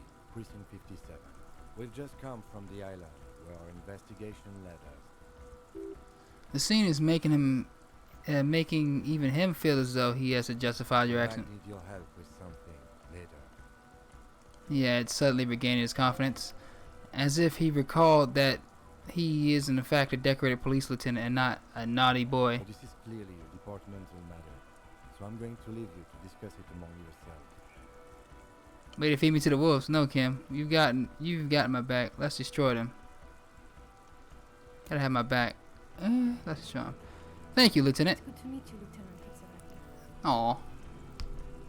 Judith Minot. I like this music, bro. It's nice. But it also sounds kind of ominous, too. I don't want to shoot nobody. It's good. She says warmly, flashing Kim the tiniest of smiles. Letting the lieutenant know he shouldn't feel embarrassed over the shitstorm that's about to befall you. Forget about all this. There's a giant... how are you people? What is this about? Move on. We want to help you. Chance, I believe this is where you come in. I don't quite know what I'm doing here. I was asked to participate as an expert. I think I need to manage your expectations a little. I'm at best an enthusiast in cognitive science. My background is in something else entirely. I engage in neurology on a merely theoretical level. In fact, I should probably get going. It's like they let Windows narrator voice this guy. No, Trent, it's too late. You're part of this shit now. What have you got to say for yourself, shit kid? Shit kid, what an interesting moniker. How'd you know I was here? The cafeteria manager you fucked over told us where you went. I saved his establishment, and he still betrays me? Turned to face the general direction of whirling in and yelled, "Damn you! Damn you, cafeteria manager! You betrayed me for the last time." I understand. Okay, guard told you. I saved his establishment, and still he betrays me? Strange, he didn't mention that. In fact, the establishment didn't look saved at all. There was a giant arrow graffito in front of the building. It was on fire. It was still on fire. How's it? It went out, bruh. No, it was one of the junior. It was this one junior delinquent. I don't know. He squints at you suspiciously. It had "shit kid" written all over it. What's a shit kid? You, shit kid. That's you, bro. I'm a higher rank. Despite all that you've done, the deserter, the phasmid, the case. Despite all I've done? No, because of all you've done. You aren't the man with sunglasses on. You're not even blonde. Oh God. Of course, he had a disguise on her. You never told me you're not the horse-faced woman. Oh my God. So Trent Husband turns out to be special consultant Trent Husband. Yes, I'm Trent Husband. I never said I wasn't Trent Husband. What? Wait, what was up with the kid then? That's his real kid, bruh. So what are you a special consultant here? What indeed? He looks at the dilapidated shacks in you. I was asked to share my take on some of the more obscure theories developed by the Koenigstein in the 30s, like partial psychotraumatic amnesia, group personality theory. Oh God, he's here to see if you're insane. He's smart. Let's move on. Duped again. No one's who they said they are. You mentioned the task force. Yeah, major crimes unit under Lieutenant Du Bois and Vicamere. Ring any bells? Refresh my memory. Who else is in this? Yeah, I totally get it. Major crimes unit. I get it, bar. He looks at me now. He doesn't remember. See, he really doesn't remember. It wasn't a sick joke. At least that's good. Where have you been all this time? Where have we been? We've been fucking off. As far as I remember, he crossed his arms. You told us to fuck off. You said we were cramping your style. You're a detective god. Fuck everything. All will burn. Detect or die. Oh, that doesn't sound like me. Why didn't you detect or die then? Why would you leave literal police god? I said all those things? I'm not like that anymore. Are you sure? He squints at you. So you haven't been telling everyone what a boring cop you are? And that you should kill yourself? People say you've been out of your mind. I asked around. None of this is ringing bells. The bells aren't ringing because you have brain damage. Trent turns to the blonde. This is where you come in. How bad is it? Well, he doesn't have visible tremors. He talks without slurring. He can drive a boat. He's standing reasonably. All good signs, but complete retrograde amnesia, episodic and semantic. Meaning you forget both who you are and the definitions of money, isolapeo, and so on. As displayed in the station call, your interactions with him, and I don't want to be a snitch, he makes air quotes, but also mine with him before, when Harry did not seem to know who I was. It all very interesting. Interesting. Yes, interesting. I have my theories, but I would like to hear Harry's thoughts first. He turns to you. What do you think happened to you, neurologically, psychologically, and why not socioeconomically? Yeah, I'm so poor I lost my memory. Wait, socioeconomic? You think I'm so poor I lost my memory? Not when you phrase it like that, but I don't think critical theory. I know everyone thinks this is far-fetched, pink academia, but still, I don't think it should be off the table here. What? He lost his memory because of capitalism? No, not like that. I'm not talking about Redford school here. But Harry, I asked you, what do you think happened? I made it all up. It's a fantasy, a stupid joke. I know what I am. It might be something to do with anomaly in the church, 2mm hole in the world, corresponding to the 20 centimeter hole in your brain. Sure looks like. Sure, this theory has great symmetry. I see how it folds into itself neatly. Precisely, Sally offered Vic and Mare. It's Martinez. Take this seriously. I suspect there might be something wrong with Martinez. That's where he lives. Another man who lost his memory. Crab man. This sounds odd, but I was there. The church on the... You weren't there, Kitsuragi. At least not in my game. But yeah. This sounds odd, but I was there. The church on the coast was shaking from an audio-spatial anomaly. It may have been entroponetic, or perhaps related to radio waves. Either way, it was real. I've even put it in my report. You should read it. I do not, however, think it has anything to do with him drinking himself to the point of brain damage. Thank you, Lieutenant Kitsuragi. Just to clarify, I do not think isolated entroponics are a hoax. Pale produces global phenomena. It's been proven. However, what has not been proven is total memory loss of drinking too much Commodore Red. Honestly, I think he's just lying to us. But Detective Victor, she interjects, he has blanked out before. I have? Yes, a couple of times. After some of the more serious blunders. She pauses, remembering. One was after the two drunks case. The other was when we looked into the mural. Interesting. So at first he dipped his toes into it. Prepared. That's where he would have gotten the idea. Yes, practice. And then he used alcohol to get there, so to speak. What do you mean? Well, here's my theory. What if this is an absolutely normal reaction to the world we're living in? What if this is not a significant anomaly at all? Something to be explained, approached as a defect. Look at the sensory input here. He gestures toward the scenery. Look at the ruins, the neon. Listen to the radio, the multitudes, the people here. The people live here for 40 years. As a police detective, he's like a magnetic reader of the world tape. To borrow a known metaphor, Harry's been pushed flat against it. Total input, hardwired to the free market. He nods confidently. He's just needed for it to end. Okay, Trent, thank you. That's absolutely meaningless. I'm glad we brought you. Will he or will he not be able to work on Major's crime unit? Is he a cretin now?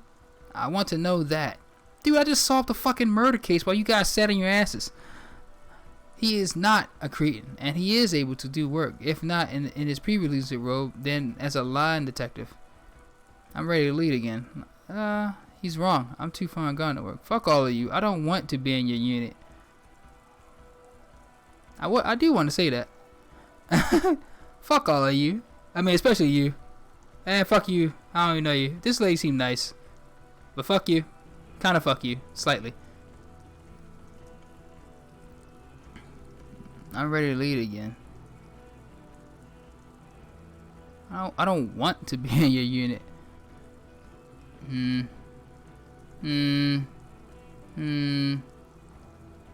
I'm kinda in between both of these.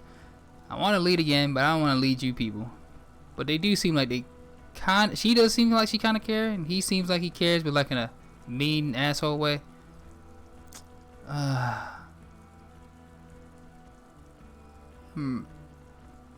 If anything, I want to work with Kitsuragi for more. I'm ready to lead again. No one even mentioned that. He looks at you, then at Trent. I misphrased my question. It should have been, is he able to put his clothes on and use the potty? Or do we need to get him on a disability pension? They can keep the pension. You're rock solid. You can put your own clothes on. Hard. What now? Now nothing. Now we're just gonna stand here. Just stand. Really? No. Now we discuss that. He points to the water. What the fuck did you do out in the motor carriage? Why is it there, Harry? Hold on. In the ocean? Feign ignorance. I drove into the ocean when I was drunk. I thought the killer were. The time had come. Succeeded to kill a sunset. I don't know what is there on there. I drove into the ocean when I was drunk. So refreshing. He just admits it. Thank you for your honesty. Thank you for destroying 45,000 real of police property. That's coming out of everyone's payslip. It doesn't matter. He exhales to calm his breathing. Your badge, Harry. Show me your badge. I got my badge right here. Show it to me. Biatch. Why did he hand eye coordination to hand it to him? In a rush to demonstrate your badge, your fingers can't sustain the grip for the smooth plastic, and your badge slips out of your hand. Catch it. Oh yeah, I'm a badass. Not today, badge. Did I get the badge? The drama is unnecessary. I got the badge. All is well. The man is unimpressed by your piece of plastic in your hand. And your gun? He asks. As if having your badge and gun are natural states, not achievements. Gun. Just repeat gun. I got... my gun is literally in my hand right here. My gun is right here. Show the village is not made of it. Whoa. He has it. And he didn't drop it. He wipes his brow in mock relief.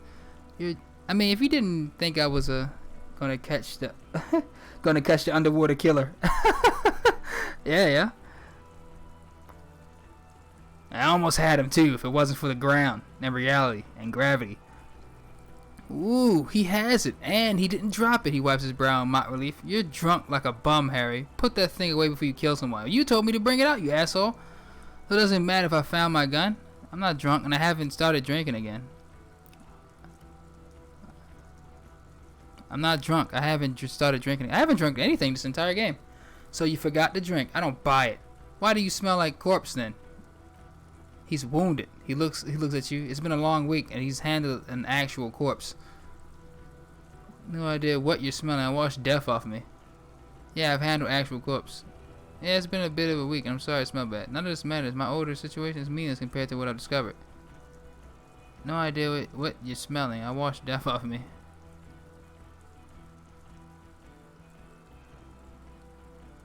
Yes.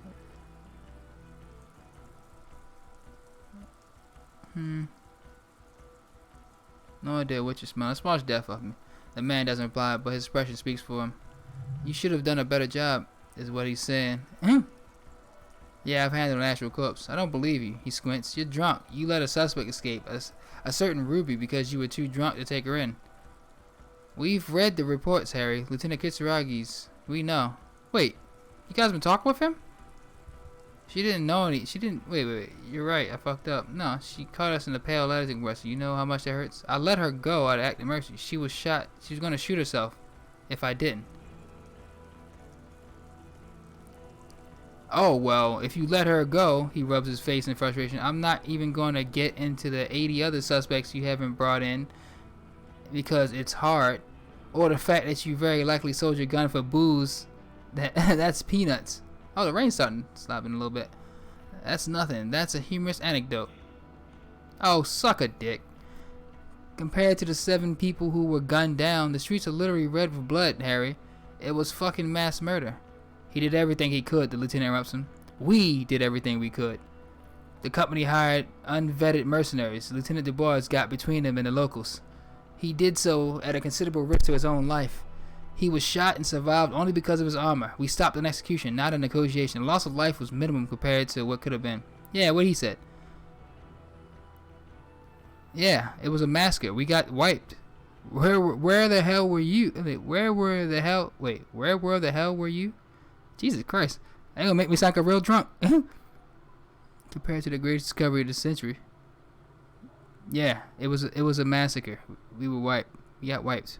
Where the hell were you? I also solved the case. It's solved, all of it. Detective, it's better if I do that, he says in a lower voice. It's so much better if he does this. A million times better. Thank you for the input, Lieutenant Kitsuragi. I didn't mean to suggest you didn't handle the situation. He brushes a stray strand of hair out of his eye and coughs. You spent the week with him on this case. What is your take on the case? On Lieutenant Yefreder Du Bois. Yefreder. Well, he pulls up his collar. The drinking, the gun losing, also losing the badge, that's all true, although he has not been drinking on the job this week. See? 1 week. Then there's the boring cop issue. Despite all the obvious and almost grotesque mannerisms and sartorial quizzes, he still insists he isn't characteristic enough. And it's just strange, especially in the light of his political views. Detective Boys is, as you may know, a true blue moralist. A man of the center, not prone to political outbursts, which is commendable, but also at odds with his behavior. Odder still, he is at all. He's gonna list everything, all the choices I made throughout the game. He is also a ultra-liberal hustler who is always, he pinches the root of his nose on the grind. How he reconciles these 2 points of view, I do not know, but he is vocal about both of them. And then there's the motor carriage in the sea, something I was not present for. He breathes in sharply, but despite all this, he is a great detective, one of the best I've ever seen, in fact. He can talk human beings into telling them everything, and he doesn't stop.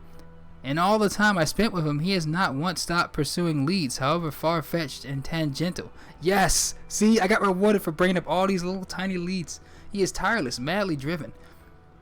And he solved it, near perfectly, in 1 week. We have a confession, a murder weapon, and the perpetrator locked on an island right now, awaiting transportation. He apprehended a revolutionary brigade who stayed hidden for 50 years, ever since the revolution, who's probably committed other murders over these years. He pauses. Oh, and he also discovered a new species. A new species? A colossal stick insect. It was on the island. It was on the island, camouflaged as reeds. It unfolded from the reeds. I think he may have been dealing with an insulinian phasmid.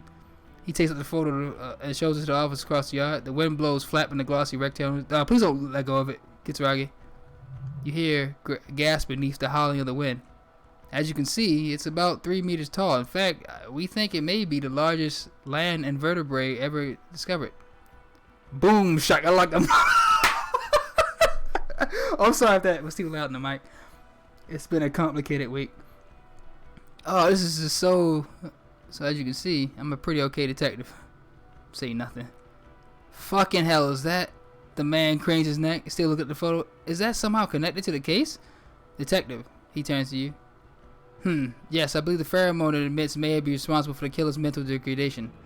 The old man was not aware of the phasmid's presence, exhibiting a strange atypical dementia. He fell into a stupor after its appearance. He became near catatonic. So it is connected. I must say this. He points to the photo. It's absolutely extraordinary.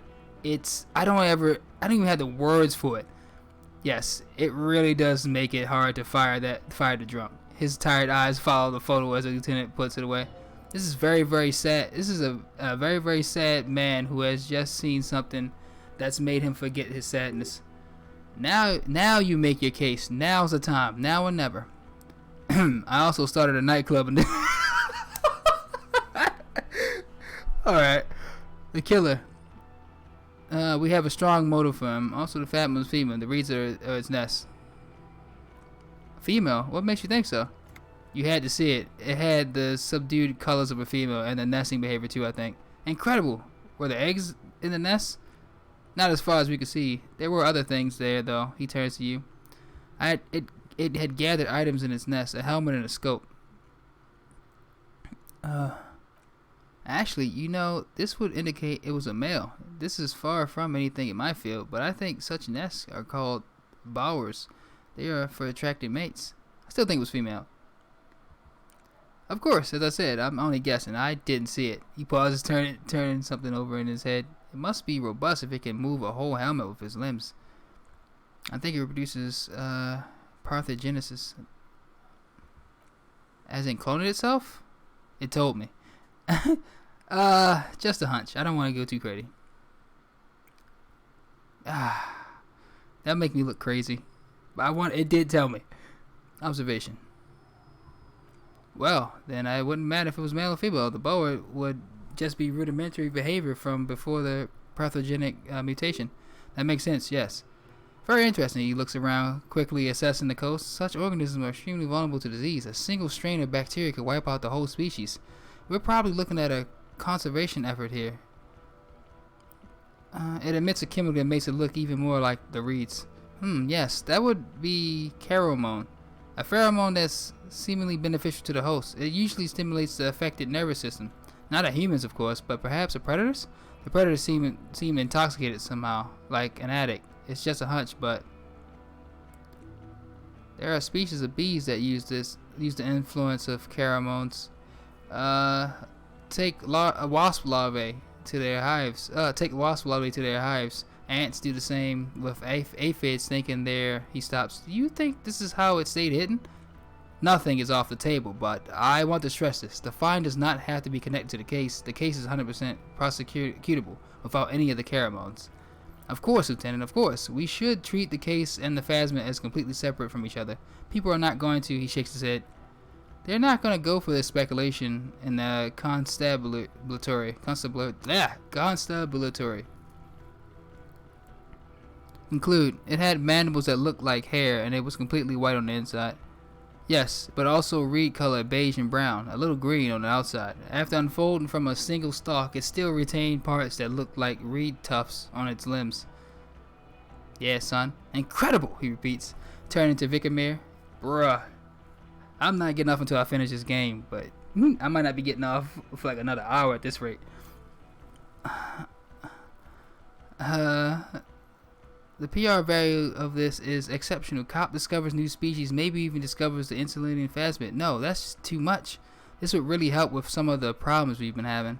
Absolutely, this is great. This does not say vigilante murders to me at all. This says science, new humans, interests. He smiles. You know, it's a really good thing you have that photo. Without it, he shakes his head. You're doing good here, perhaps only for a moment, but still. Come on, I started a nightclub in the church. The previous we have the killer, Lilianovich Dros. We have a strong motive for him. Lianovich, the special consultant raising an eyebrow, a revolutionary metronym? I don't have time for this. Straight to the motive, please. A revolutionary. Oh, God. We want to get into more shit. I don't have time for this. Straight to the motive, please. Of course, excuse me. I just thought it was noteworthy. He wasn't quite sure about the strangler before he heard this detail. It must have convinced him. He killed the mercenary in an act of jealousy. He killed the mercenary hoping to start a war between the company and the union. He killed him in an act of rage induced by phasma. Actually, I'm not sure if I have a motive. It was jealousy, but he did. Yeah, he killed the mercenary hoping to start a war between the company and the union. And it worked? He got a war going?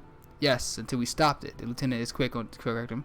He saw the mercenary as an enemy combatant. There's plenty of prosecution to pick from, as far as motive is concerned. Also, we have ballistics from the gun matching the bullet found in the dead mercenary's head, and 2 officers on the scene that Mr. Droz confessed to. It's a clean win. Oh, it's way more than that. Way, way more. It's more than that. A perfect folding mechanism, like the fast one. It's way more than that. What me would do her back? No, it would not win you. It's like a masterpiece. I did all I could. Every second was a struggle. I'm still not completely satisfied with it. It could just be a little neater. Yeah, it's more than that. A perfect folding mechanism, like the phasmid. Perfect folding mechanism. He rolls his eyes. Get over yourself, Harry. I can still smell the booze in the wind. God damn it! Doesn't it ever leave? It is there, like you're in your bones or something. It will pass in time. The previous head of the Debardairs Union was assassinated by our killer. New skill point. The lieutenant lowers his voice just a little. This is a conversation for when we are no longer out in the open. And Martinez, where Everett and Edgar Clare have ears everywhere. And eyes too. Jesus, why say yes? Your return from the island must not have gone unnoticed. Understood, of course. But a case against Everett would be big. The consultant too. has lowered, the Accountant 2 has lowered his voice. I would prefer not to partake in anything union related for political neutrality. This has to be good stuff for him to backpedal out of it at first messing. Ah, yeah. And I also fixed the strike situation. How? It seems to be ongoing. I see the red banners on the gates. He didn't quite solve it. He cross-pollinated information between the company rep and Everett until the rep came to see the union desires war. At which point Mrs. Messier decided to, he shrugs, what, hand clear the terminal? I masterminded a solution to an unsolvable problem. I just told some people some things. No big deal. I did it for the world revolution. I masterminded a solution to an unsolvable problem. Sounds like you got played, Harry, because you were off your tits on Al Gore. Hey now, how do you... Maybe, certainly. You're Everett Clare's go-to guy now. He's a mob boss, did you know? Is that why you want us to investigate the assassination of the previous Union King? To get off Everett's hook? No, it's nothing like that. He was reckless with information, but ethical.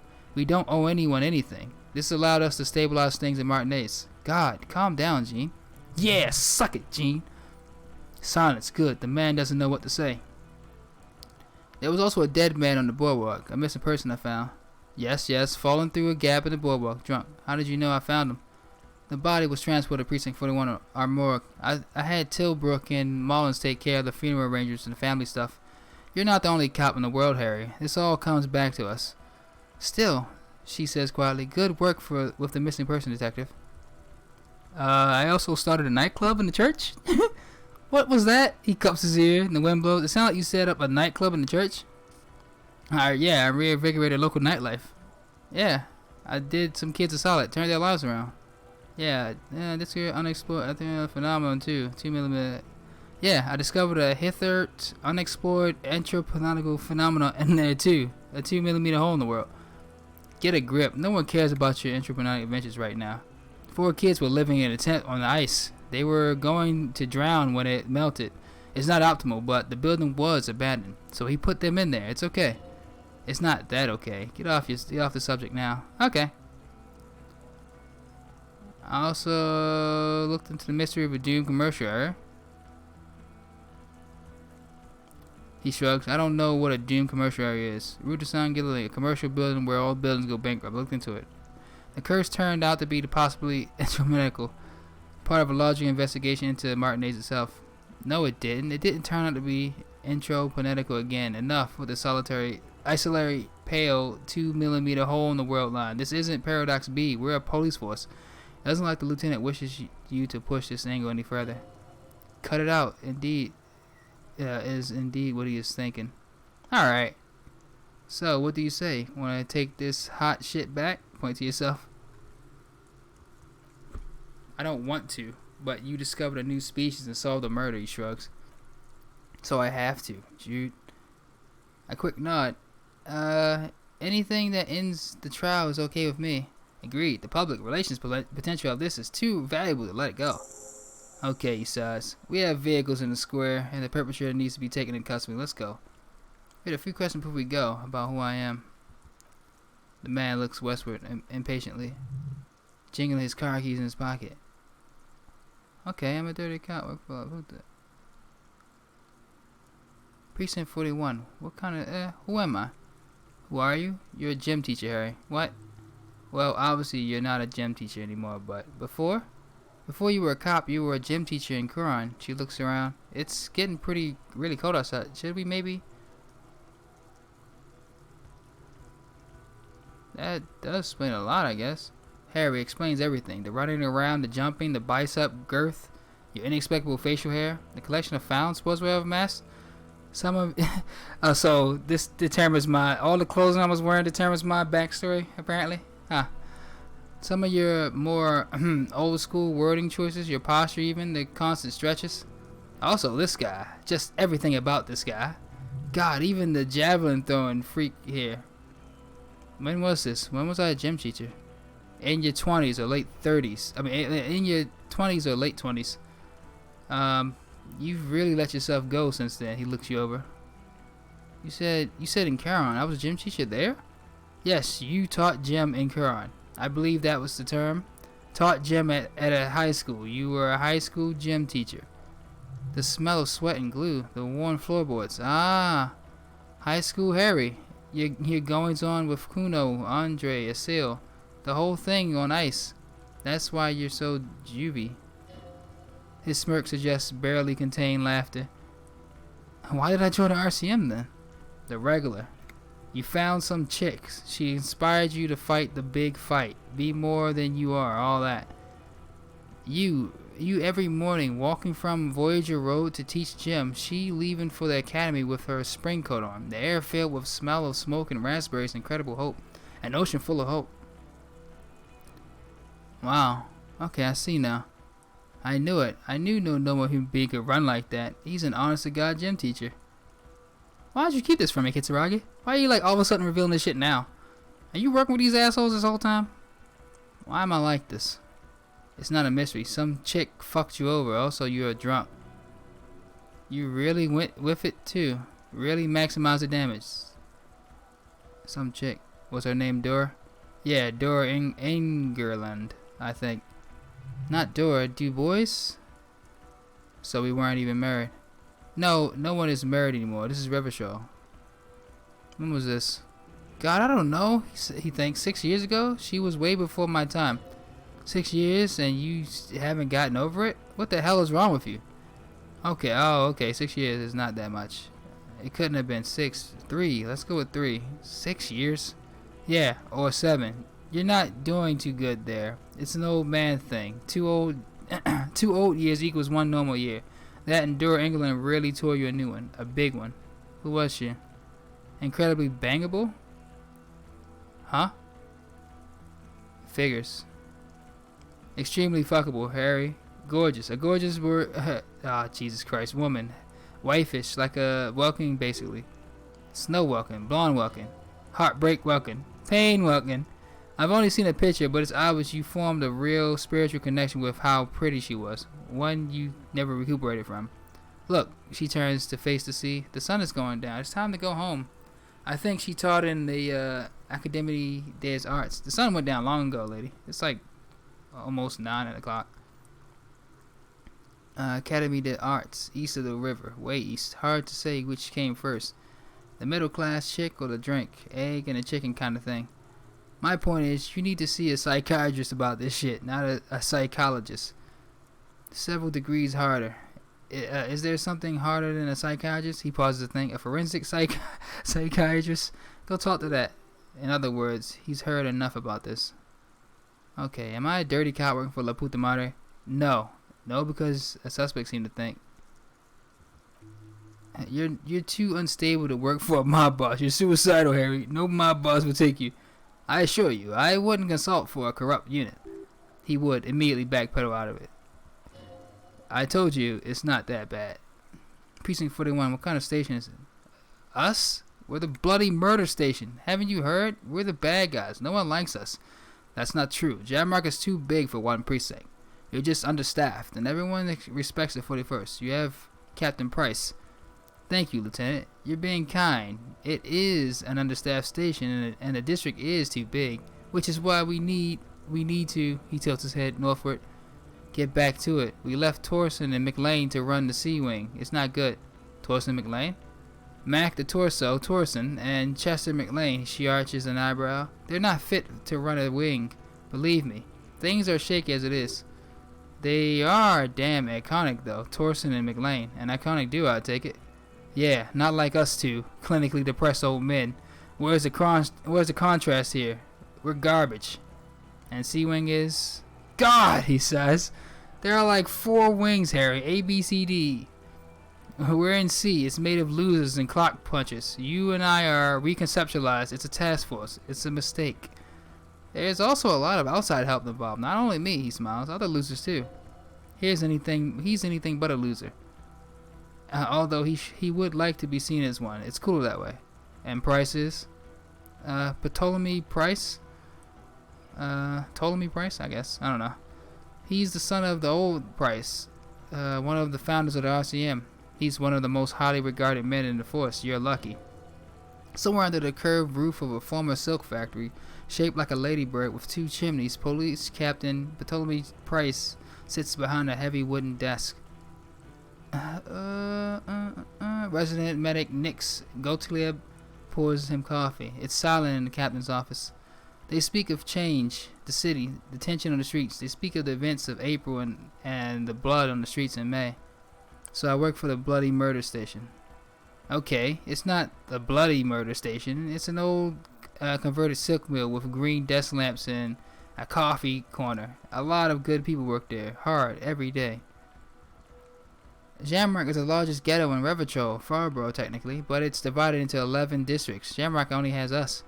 The press will blow over, he says in a reassuring tone. Jamrock is lucky to have you, and is often considered to be the greatest of the districts. You're lucky to have it. Thank you again, Lieutenant. Okay, starting to be happy in it. The Phasmid. I need to tell Lena about this ASAP. Who is Lena? Cryptozoologist. She lives in Jamrock on Tabernacle Road. She told me about this Phasmid. Tabernacle? It's on the way over, near where you live in Perdition. She looks at Vickemeyer. Fine, if we're gonna drop you off anyway. She and her husband were conducting the research for the Phasmid. It's their discovery, in part. They should know as soon as possible. It would do you good to deliver some positive news for a change. She's going to be over the moon. Watch out or she'll faint. Hey, I want to see a reaction. Kitsuragi, what will you do now? Well, first, I will go back to my station and write the most detailed report anyone's ever seen. It will have to be good to cover all this. Then I will have a serious talk with my captain. About what? He pulls up his collar and looks around. The cold spring light reflected in the lens of his sunglasses. Detective, we just stopped a small-scale war. Something is happening to Revachol. I don't know what yet, but it's going to be a hard spring for the RCM. We need to get ready. Infiltrate, investigate. Want to do that at Station 41? Talk to Captain Price? I'd rather not ruffle the feathers of two captains with my doom-mongering. No, I meant investigate. Come work in Precinct 41. Work with Price? A crooked smile quivers on his lips. I'm flattered, but I don't know if I would fit in. Am crazy enough? Can take the stress? He doesn't know how to finish a sentence. This truly came as a surprise to him. Not a bad one, but he's at loss. Flattered? You're Lieutenant Kitsuragi. We would be flattered if you even considered. The man turns very serious all of a sudden. I would have to tie things up at Grief first. But, I mean, whatever is coming, Jamrock will be... Oh, so this is setting up for, like, maybe a sequel, probably. That'd be nice. That would be nice. And you have a task force, and you had these people on your team. Oh, that'd be awesome. Because it does seem like it's setting up for, like, some crazy crap.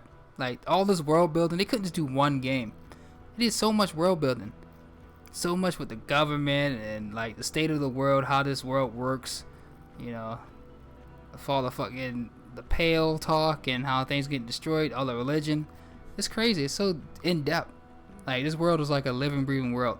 It, like, mirrors our own, but it's also, like, kind of fantastical in a way as well. The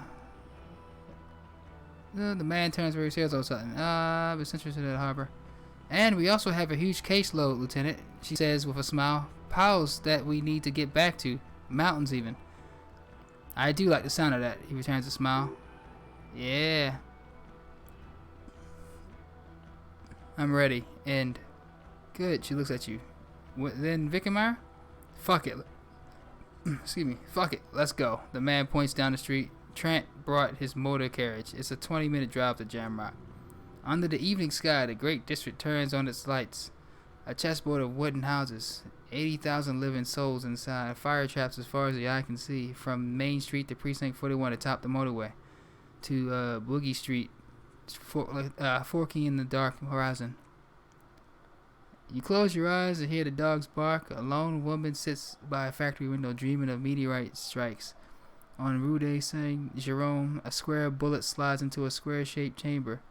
In Old South, a man without eyelids smiles. Spring has come. It's time. Torsen. Yes. McLean? Yes. Hiddleston? No. Vickemeyer? Yes. Du Bois, of course. Really? Nix Gottlieb looks up from the list. I hear he's unstable. I'm unstable. Unstable. You say that like it's a bad thing. Captain Patol Price gestures with a ballpoint pen. It's dim in the office and the curtains are drawn. Harry's our man. He'll pull through. When he does, he'll side with the RCM. Understood? Gottlieb returns to the list. Minot? Of course. Wonderful. The woman looks north. Then can we just please go back to Jamrock now? Yay! Oh, that was freaking awesome. I hope they do a sequel.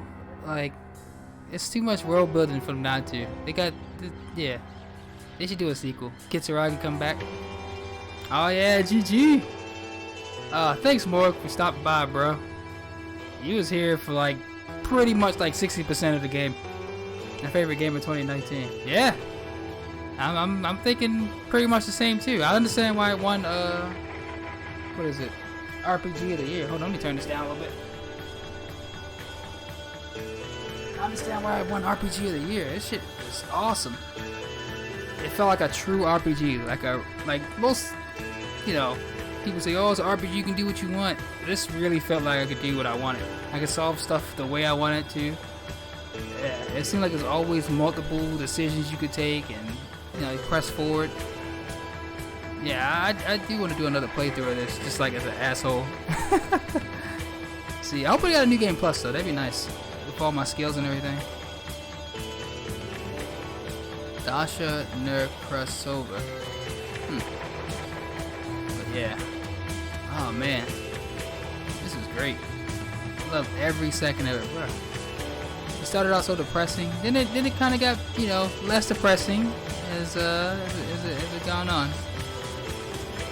I mean, it's still a little depressing here and there because, you know, your wife left you, but hey, you gotta get over it, bro. I didn't know it was 7 years since his wife left him. He still, I mean, it's not even his wife. Since the woman left him, he drugged himself to death damn near. But he got himself back on track. He said, I'm generic cop. I am the law. And I don't drink or do drugs, kids. But maybe next playthrough. But yeah, this was awesome though. I wonder what... I need to check though. What company made this? This is awesome. I wonder if they have any other games like this. I want to play another game that's like story based. I was thinking about doing Shadowrun again.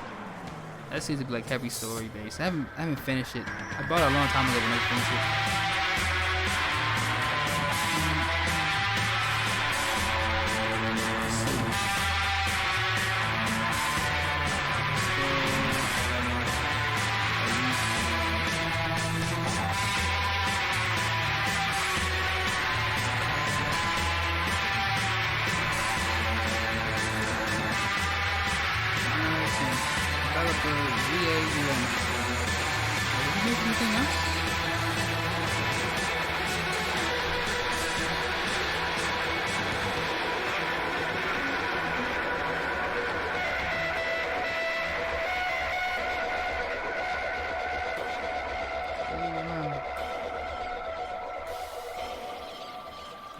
I think this might be one of their few only game they made so far.